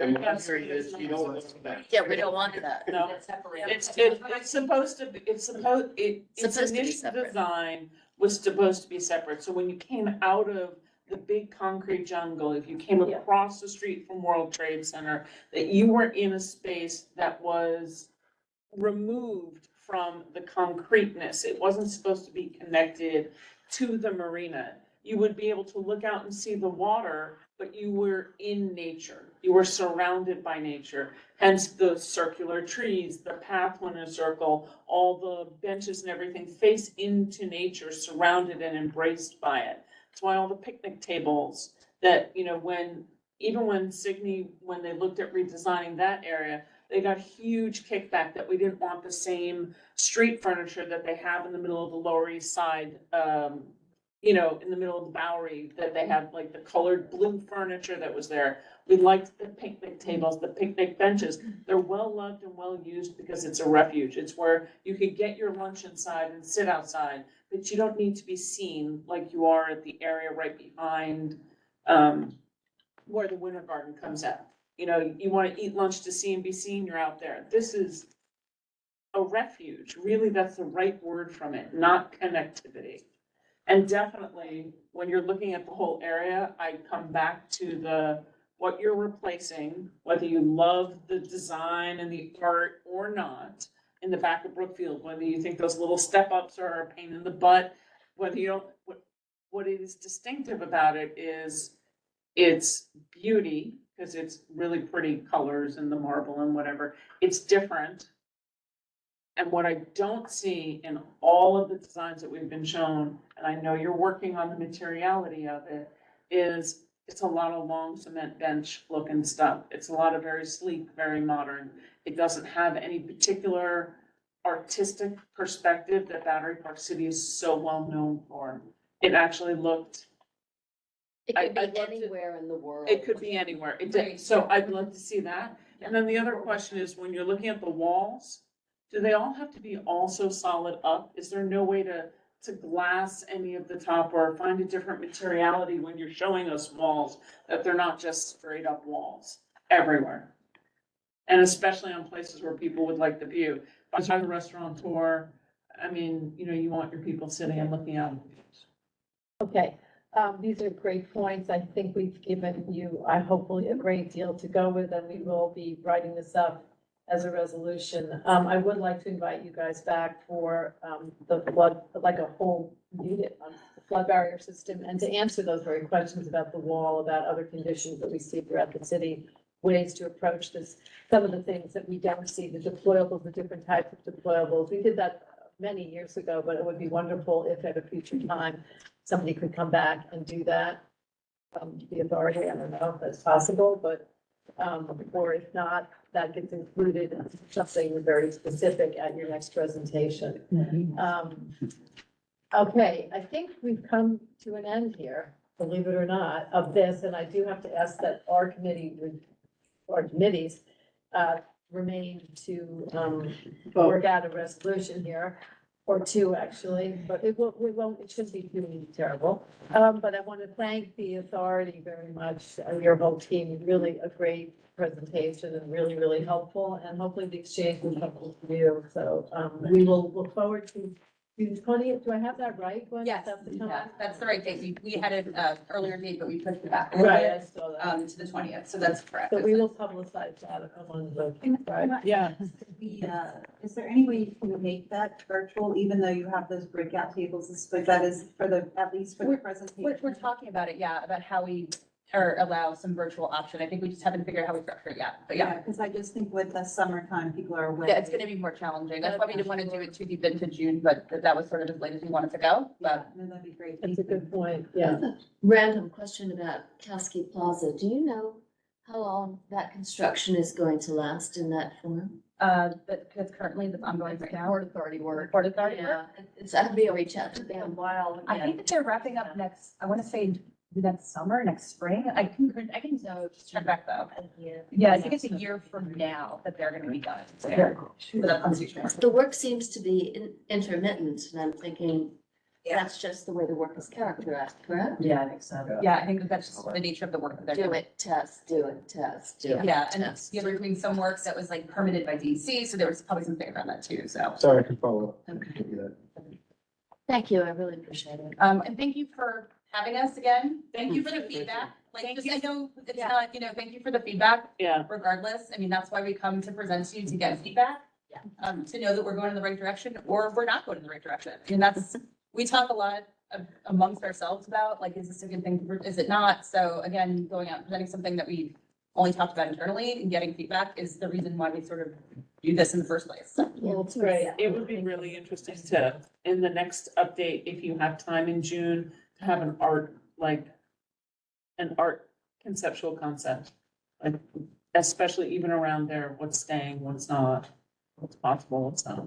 Yeah, we can. Well, you'll get a whole, we could put together what we'd like for this, what we'd like to see. And thank you, because it was, I know it's late, and we really appreciate it. Thanks a But lot. just in terms of artwork too, we're working on that right now. We have like 15 things we're working on right now, but that's one of them too, about like each of these pieces, and sort of what options exist. So. And That's what maybe this at like project is, 60%, it would be great to get another tour. Yes. Of Yeah. Northwest, it would be really great. I know you. Because if I remember correctly. Yeah, wait till tomorrow, when it's consistently warmer. I don't want to go out again when it's raining in 50 Well, degrees. Claudia, if I remember, once you hit 60, the base is done, then it's about paint and chips, right? It's mostly at that point about materiality and Yeah. finishes So- and landscaping and. Yeah. So maybe there's something in July before we close up shop here that we could arrange just some area or something. It would probably be really valuable. We'll take a look at it. Yeah, thanks a lot. Thanks a lot, Gwen. Thanks, everybody. Great. Yes, if we were to walk around again, it would need to be warmer Okay. and not raining, preferably. I agree. Yeah. Good night, That thank was you. great. Thank Well, thank you. Thank you. Thanks, Fred. So, all right, let's move right into, can you pull up that resolution? So thank you, Jeff and Justine, for having, done a very comprehensive but draft of, the response to breaches 2, 3, and 4, which were the north coastal section of Battery Park City from Hudson River Park to Rockefeller Park, and the portion of the Esplanade west of the Irish Hunger Memorial, basically, and the ferry area. So, so I'm not sure how best to do this. Let's see how many pages this is, Jeff. What do we got? Well, I mean, let me just clarify what this actually purports to be. If you have a printed copy of it. Yes, we have some printed, oh, it looks like there's enough printed copies. But thanks, thanks to that. Thank you. You got from there, Do you need one? Wendy. Yeah, I have some. They're next to it. I need one. You have. Thank you. Nancy, sure. Thanks very much. Okay, so maybe we take, how about we take 3 minutes? Yeah, let me just give a Yeah, little give a- background on what this purports to be. So the authority gave their presentation on reaches 2, 3, and 4 at the last committee meeting of this committee. And then following that, the Bowery Park City Committee had a meeting earlier this month at which we discussed what we thought about, what we had seen. And what you see in front of us, in front of you now, is basically the results of what the committee members thought about. That doesn't necessarily mean that you all will think That's right. the same thing, but we thought long and hard and discussed it long and hard. Really appreciate it. So that's great. Thanks for that introduction. Yeah. So this isn't something we have to accept. It is something to discuss. And we, as Jeff is pointing out, did discuss this and have this presentation in our committee. But we didn't at the time write a resolution because we were going to wait until the presentation we just had today came so that we had them all together. So given that, I think what's probably most efficient, if everyone can hang in there, is to spend 5 minutes reading it, circling things you don't agree with, things you want to add, and that will be that. And then voting on it in some way. So is that okay? So 5 minutes, go. Is that?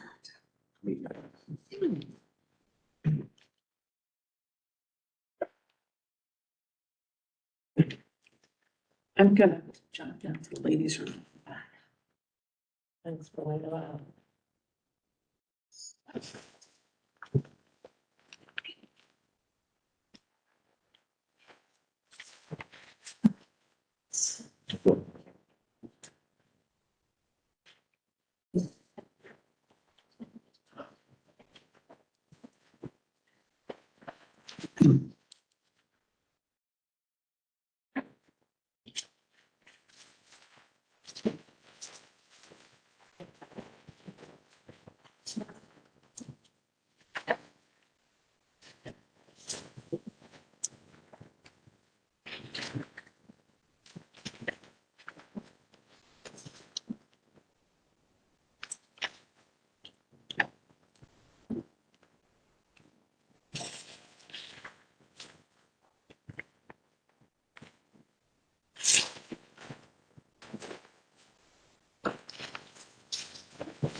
I am going to make one general comment, which is I will be editing this document down tremendously. I mean, it's terrific, but it's got way too much detail.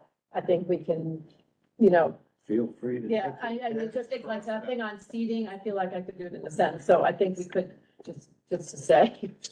And I think they've already heard us on the seating. Yeah, so I will take the liberty just. You know, I was just wondering too, if we should, in all of these things, we should just create like a little map of the whole thing, you know, just one visual of like where we're talking about. Absolutely, I love the idea of pictures. Good You know, idea. 'cause I just think when years from now, when we're going back to think about this, if we had one visual of what it all means. I did it on the last. Right. Yeah, no, I thought that was really great. Let's do that here.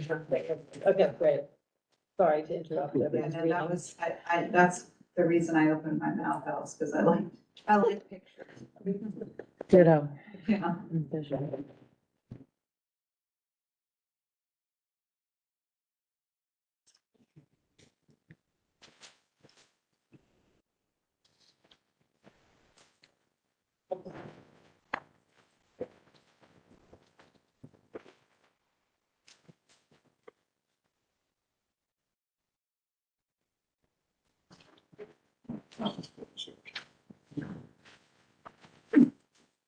You took the best one.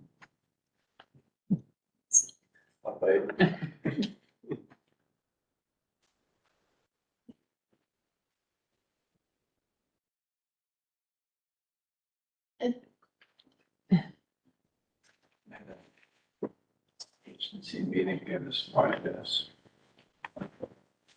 Send this one. Thank you.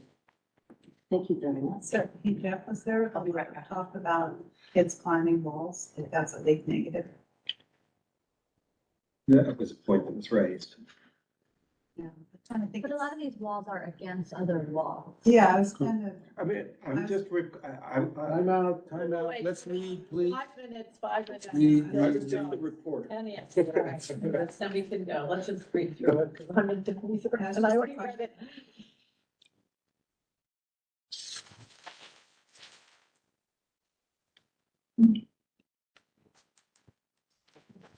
Oh.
Oh. So then.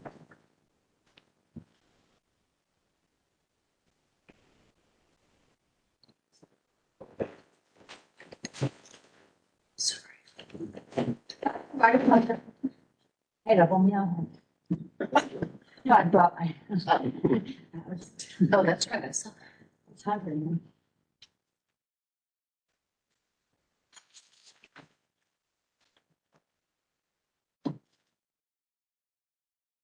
Is everybody, I see phone usage out, so it looks like we're done. Okay, excellent. So Is there anyone still? I hope. Tammy is still in the hall. Yeah, but is Laura still with us? Someone just said. Laura and Betty, if you don't have it out, can you pull up? Because they don't have I'm here. Thanks, Laura. I shared it with them. Oh, you did? Oh, great. Okay, so Laura, you're reading it? Betty's on it. How would I read it? Oh, I thought that, I shared the link in the chat. Oh, okay. Sorry, no, mean- no, that, we're not looking for, we're just looking for the, what's missing and what you don't agree with. Basic. wait, oh. Okay, If let's you see. could- I think you could, Jeff did a heck of a job giving us the whereas history. I think if you go to the last whereas, which I would argue should be a flip or be a resolve. This, that last whereas it identified all the numerous points, that's what we're probably gonna be focused on, yes. So I'm just gonna go around and just ask two questions. Are there anything that you feel strongly should or should not be included? Strongly. Go ahead. It's more of a question, is that the second page B, we're asking if we could make the wall a little shorter, because, we were talking about like curving it and some other things. Given the wedge, update that we just heard today, that the new wedge 3.0 is higher than, the old wedge. Should we really be asking for that just in general? I mean, I just feel like the wedge people have their act together way more than we do. I think it's a fair point. I would not think we should not have it in there. We could discuss it. But Should or should not have it. should keep it. I mean, basically what it's intended, what it's intended to be is Is a question. caution to them to make sure their calculations and assumptions are correct, because slight differences in the height make big differences in the effect. We're not saying cheat on resiliency or don't believe in sea level rise. We're just saying, make sure your calculations and assumptions are correct. I mean, they've got the best engineer. I'm less worried about that. I mean, we can put it in there. I'm less worried about that than the design, because I mean, Arcadis is, they're like a Dutch engineering company. This is what they do. Like, they are the best in the city for that. So I think for me, the issue is just losing the whole warm, inviting character and the sense of nature in Battery Park City. It's really a shame. I would like to comment somewhere here when we're talking about Reach 2. I didn't get the sense, I get the sense that they're doing their own research as to an ecological and a habitat and all the rest of it, which I know Hudson River Park Trust has done, but what I learned tonight from the Wedge people was if you have an ecological component, that qualifies, check. So Yeah, but I don't get the sense the authority is looking at this as a checkbox. I think they're. just let me finish where I'm going. I'd love it if we could just, because it is 9:15, and to just go for the broke here as to what you want to add to this resolution that's not in here already. That's all. If Or we take may. out, or take out. Or remove, and it's kind of a majority rule, and we also have the caveat while you were in the bathroom. Feel strongly one way or the other for the very specific add or subtract. I think there needs to be an add in here about Reach 2, working with the Hudson River Park Trust and the advisory council Okay. in a transparent way And to you're in understand. particular talking about the edge that borders the park. the Yeah. Hudson edge. Absolutely. Mhm. Okay, good. Yes, I Nancy? may not have my reaches straight in my head, but there's no mention of the gazebos. Wrong reach. Excuse me? Oh, well, It's not actually, on- let it's me, not let me. Wrong reach, okay, Wrong that's reach. what I was afraid of. Yeah, we've done that resolution. That Yeah. was, and it was in there and it was very well done, but. We also heard at Reach 2 from the residents who were in that building that they did not want an amphitheater behind their building necessarily. Now, they said there is, at the Reach 2, Reach 3, But they clarified, they're not changing anything. That it's 50, existing. yeah. Okay, that's what I just wanted to make sure, because I was unclear on that. Well, Okay. that's what I understood. All right. Did we put about the chairs that we didn't like? Yeah, oh my God, did we ever see that? I said to Jeff, don't, with all due respect, I'm ending that paragraph. I, by the way, did not feel strongly about that at all, but I was just writing down what people did feel People have strongly said, about. and bravo, You did. comprehensive, Oh, you know, in we're detail there. as usual. All right. Just a couple of Yeah, comments. go right So for it. in A, I don't think we should preclude the use of concrete benches. We make it very clear we want them to evaluate it with a particular aesthetic in That's mind. the last sentence. Said in there. But it implies that we should not No, but allow. there's another sentence saying that it's okay in some cases. No, Maybe it's not- acceptable but in certain areas. Well, Not including precast concrete benches may be acceptable. But only in certain I areas. hear you. I think it's a good point. I accept that point. I think. Next Are you point. in it? Okay, yep, go ahead. Oh, not including. In B, I think this is now to Wendy's Should be point, taking the it way from it that. currently reads in B, it looks like we're asking them to lower the height. Yeah, and I'm not And I think we intending just want them to re-examine, though I think. I mean, we can take it out if you want. I mean, I think Laura's point is well taken. These guys know what they're doing. Yeah, I think. Oh, wait a minute, let me just. Take We're going- So Jeff, we're taking out B here, is that what? I'm Well, we're hearing? just taking out, Or actually, Just what you said. But it is interesting given the width. That's the height of the FBS in relation to ground it level. really is pretty much, well, It's about Most- evaluating. most of it is, but there was one thing about the top of wall options that I think we do want to urge them to continue to explore top of wall options that may be. Edit it if you don't mind, and then send it back to me, Okay. because these two edits, the 1 and 2, because you wrote it, it's gonna be a little bit easier for me to. You do put that in. And Said that. Personally, I put CB one Just a acknowledge second, it. wait a minute. Jeff, you put that in here. Go It ahead. says- I want to acknowledge what Richard said for A, to clarify. CB one acknowledges that variety in seating options, Take out that. including minimal use of precast concrete benches, may be acceptable, but only in certain areas. that's, I think that's frankly all we need to say. So, No. okay. and my personal view for D, which is the Rockefeller Park Playground, is not to go into the street. Oh, well, that was something that some people definitely wanted to see that explored. That was very much a. That was me. My It's not a view, rule, it's just. It's an opportunity to take a look at a way that we don't have to reduce any, not even a foot of the park, but we. Yeah, I think it may, We can eventually reduce North End Avenue, which is something DOT had approached us about, I don't know, Nick, how many years ago? Maybe 3-4 years ago, when we were talking about the placard parking up there. They were like, well, let's just make it a one-way street and take off a whole lane of parking. I mean, it may not be a practical option, but we're just asking them to. Yeah. I'm done. And I think we need to say that, that it may not be a practical option, but some people want. none of this is a practical option, you guys. They're taking out Take that out trees. of everything. You think East River Park was a practical option, what they did? I mean, I don't understand why, like, it's okay to wreck everything green and not go into the roadway where cars are parked. It makes no sense. Okay. Poor Wendy got overruled on that one. Okay, we're not It's adding okay. that. I mean, topic. Okay. Whew.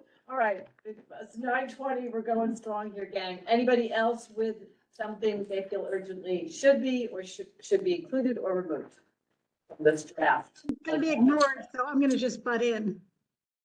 Steady, I'm online. Hi, Betty. I couldn't hear you. Go ahead. Yeah, go ahead. Okay, I want to say that I agree, everybody keeps talking.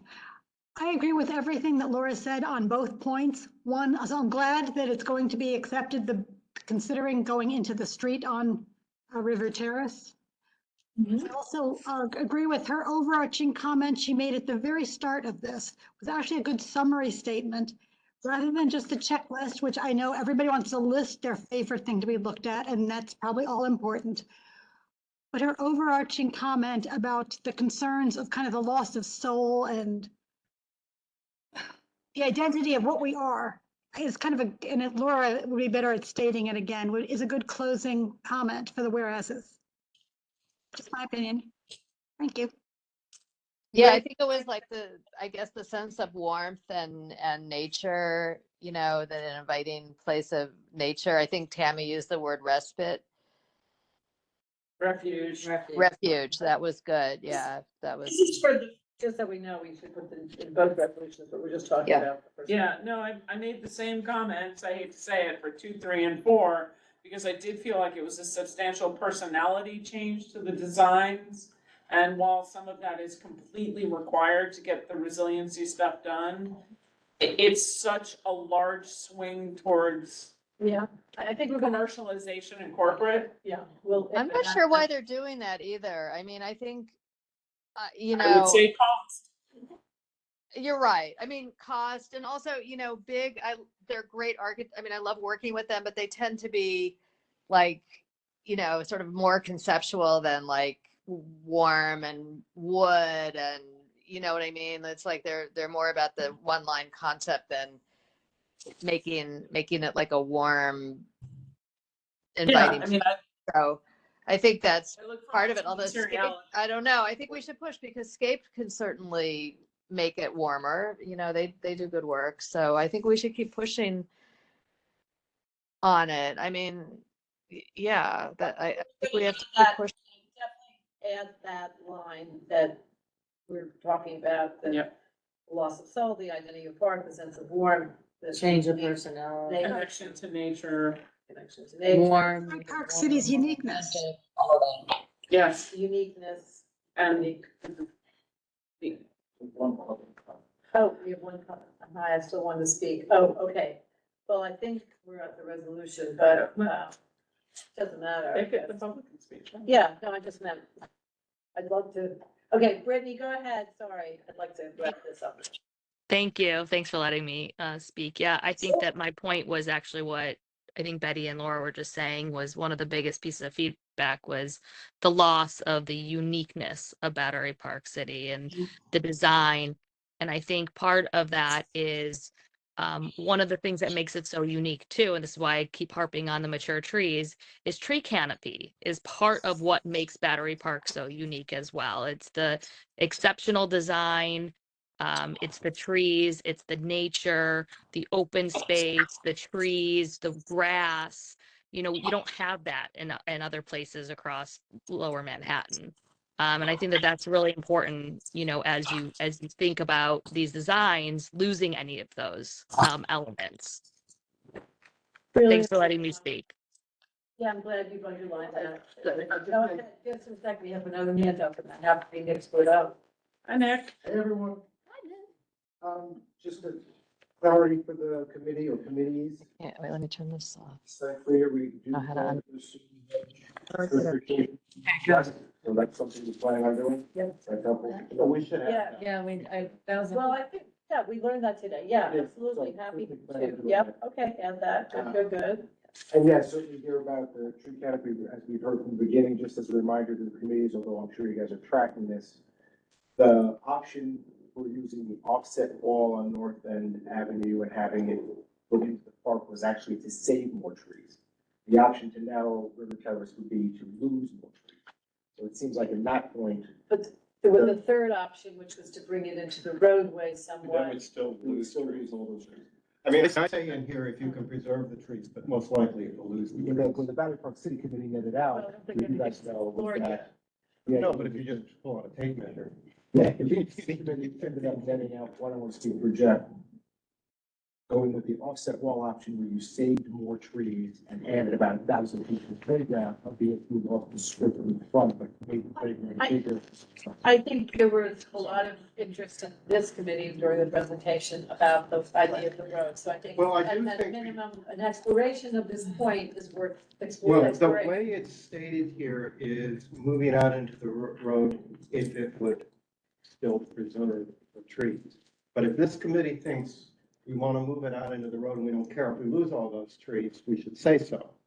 But I don't agree with that. I'd rather lose the 3 feet and keep the road and keep trees. I think than move Laura it into the- felt, I thought, Laura, where were you on that? Because I remember you thought like, go into the road and I don't, and I just don't think that we should be giving up. I don't think we should be having the wall encroach on the park. I think if it has to encroach on something, it should encroach on where cars are and paving.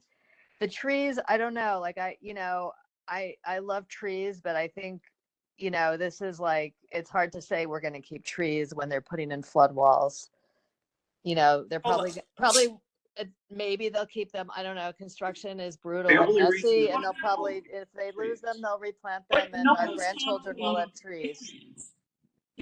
We don't know if a variance could be had They've been as to the crystal FEMA. clear as they can be that they're not gonna get a variance for a line of trees, 150 feet long. or But whatever.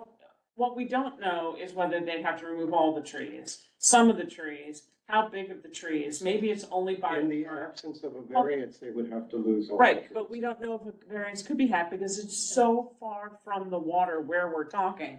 We're not talking about a variance that's like on the Esplanade on the south side. Okay. We don't know, so, I mean, the But question as it's is. written, it says as long as it preserves the trees, whether Well, for a I- variance or not. I think that what But maybe that's, excuse me, maybe but I that think could. I'm hearing and what I heard in the last As long as it preserves- last meeting and what I personally, still felt I understood is it merits an exploration at 60% with and without trees to know what we are gaining and losing. It's 6 trees, it's 10 trees, it's 5 trees. How much of the park would be saved if they were to draw a line in the street? Unlikely that might be. So I think that it merits But an it exploration. says that. Well, basically. whatever. Okay, this is a time. Could we add with or without to know if a variance is possible to preserve more trees? In that particular one. We'll look at it. Yep. This obviously, I know. This doesn't give them a design criteria. We're telling them, what are we deciding to do? If they can go out and lose more trees, that's okay? When I heard What do about we it, want? I said it loud and clear in this committee, and I have it written down in my notes, and it's also, of course, in YouTube, that this committee had asked that the exploration of the idea of moving into the street, that it was looked at. And that was something that. But only if it didn't lose more trees. That's what Right. I thought it said. That's what I thought. That- it said. well, Only if it preserved more trees and certainly didn't And- lose more trees. And the question on the That's the key preserving question. trees is whether or not a variance could be had. That's to could be do part of that. it, but, Yeah, but that's the. But we need to be clear that we're not saying, get rid of the road or move it into the road and we don't care what happens. I hear you. So we are agreeing that the trees must be saved primarily. Most of the trees should be saved if that were the solution that would be. Well, we're not that specific. We say, well, preserving trees Right. and, Okay, I just want fine. And something to add or subtract, that's I it. just want to Because make it's a 9. comment, because I feel like the Battery Park City Authority has told us that this is a no, but we're, as a committee, saying what we're gonna say in here, which is fine. So I just want to prepare everyone that I have heard that this is a no already, and that we just don't like the answer. That's And that's possible, but we fine. don't know if there's a variance available because that has not been Okay, pursued. then you can put that in the resolution. but Wait, I just- wait. I mean, I think that we've I'm not heard, all about we've heard encouraging that this is variances, a no, and we just didn't like the answer.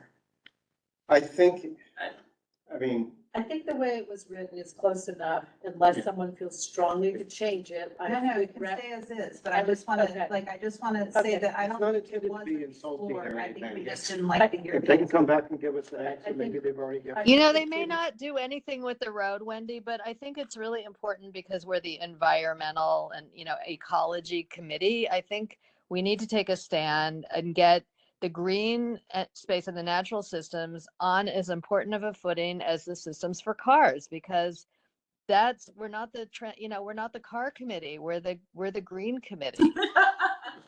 I'm serious. I'm really serious. Like all these engineers, like the muscular infrastructure system lobby, they own the cars, they own the streets. Like if we don't fight for the green, it'll always be like the little sister. Raising the fees good from day one. Does somebody want to call this one to question for reaches 2, 3, and 4? With a clarification, I agree with exactly what Laura said about the preservation of the nature and the look and feel and all that stuff. But it's not obvious to me that as a whole, their proposed designs don't respect that. Certain aspects of it don't, such as what they were doing about the pump house park area, and I think it's a concern that we want them to have as a priority while they do all of their design. I think it's fair to say it's a priority and we prioritize. Yeah, exactly, and I'm fully supportive of saying that it's a priority, but I don't want to be, I don't want to be saying that everything they presented isn't. No. No, but I'm just saying that when they look at taking 3 feet of the park along, like a kilometer almost, that's a lot of like, why don't they take 3 feet of the road along the kilometer? I just want them to realize that, when they toggle between green and paving, they have to think about what they're doing. Yes, that's covered. It's a That's- very good point, and Okay. it's in there. Okay, so I And we- think it was called to question, No, so do we have I a don't- second? It was. Second. Yes, Jeff called it to question. Did, So water, I'll shut up. we can maybe get it in the next one, Tammy. Okay, so that's that. Do we have? voting? Yes, we are voting. This is joint, Mhm. correct? This is joint. So Okay. I'm gonna do it in with, anybody, affirmation, anybody not. Anybody. have your phones. At 9:35 here too, I'm like ready to go to sleep. Okay, any opposed? No, no opposed. Abstain. Thank you. Recused. Let's go. Online you have to vote yes. Yeah, I'm like, I put this thing away. Oh, I vote yes. Laura votes yes. Yeah, that is deeply in the voting on the committee, because she's not on the committee, right? She's on better. Go for it. Eddie, you Sorry. gotta vote. We already voted, it's just everybody else keeps talking over me. Okay, yes. Sorry, Beth. Voted yes, okay, that's unanimous, okay, sorry, but that we have one more to do, which is the one for today. It's not going, no, let me explain what we're gonna do for this one. Everything that you heard today in terms of things that were of concern and wanted to be addressed, I noted as best I could. I think my friend here, Jeff, also No, did I didn't a know fairly as good best as job. you could. I didn't know that. But the YouTube noted My it. best to identify those conditions that we felt needed to be explored, or things we felt strongly in the case of the park, needed to be revisited or redesigned. So I'm gonna put that together as a second resolution. Given that description, if we could have a second on that, or do you want me to go over each one of these? No, things? I I'm don't. happy to.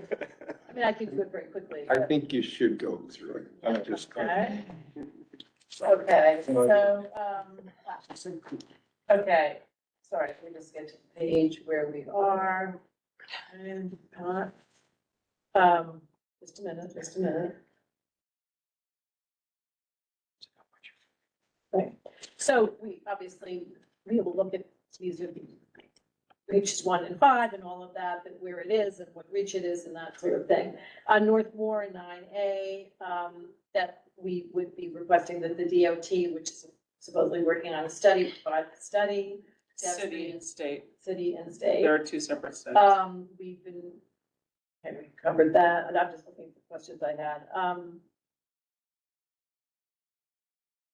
The sidewalk extension seemed to be something that everyone liked, the canopy of trees.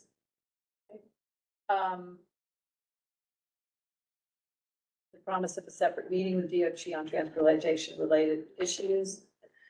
A separate meeting with the Hudson River Park Advisory. A follow-up meeting on the specifics of the FBS, flood barrier system. A cover for some way to protect the deployed Right. walls on that's North in Moore. here, Yep.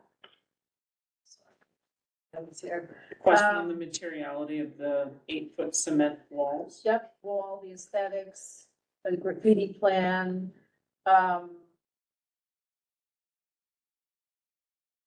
the comparison to the walls that are already in existence throughout the city. There was an indication of how IPN and the MCC all were made aware of this. It's The promise of a tutorial on how these deployables work. A need to study the wind tunnel effect, potential on both those streets, Harrison and North Moore. And then we moved on to part 2, which was Harrison Street or North Moore rather going south. concern as to whether or not the cobblestones in Harrison Street are going to be saved.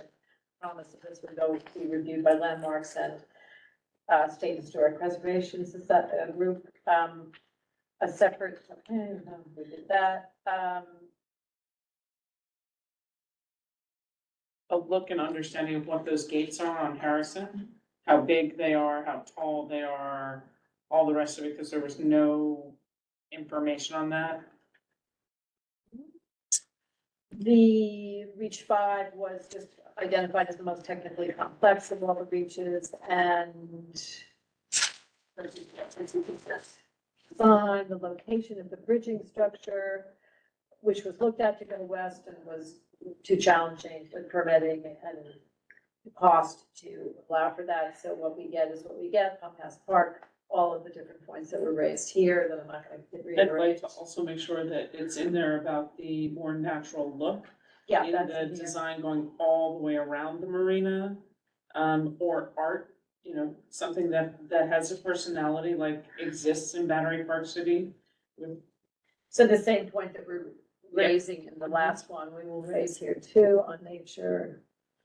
And And art, not just all poured molded concrete.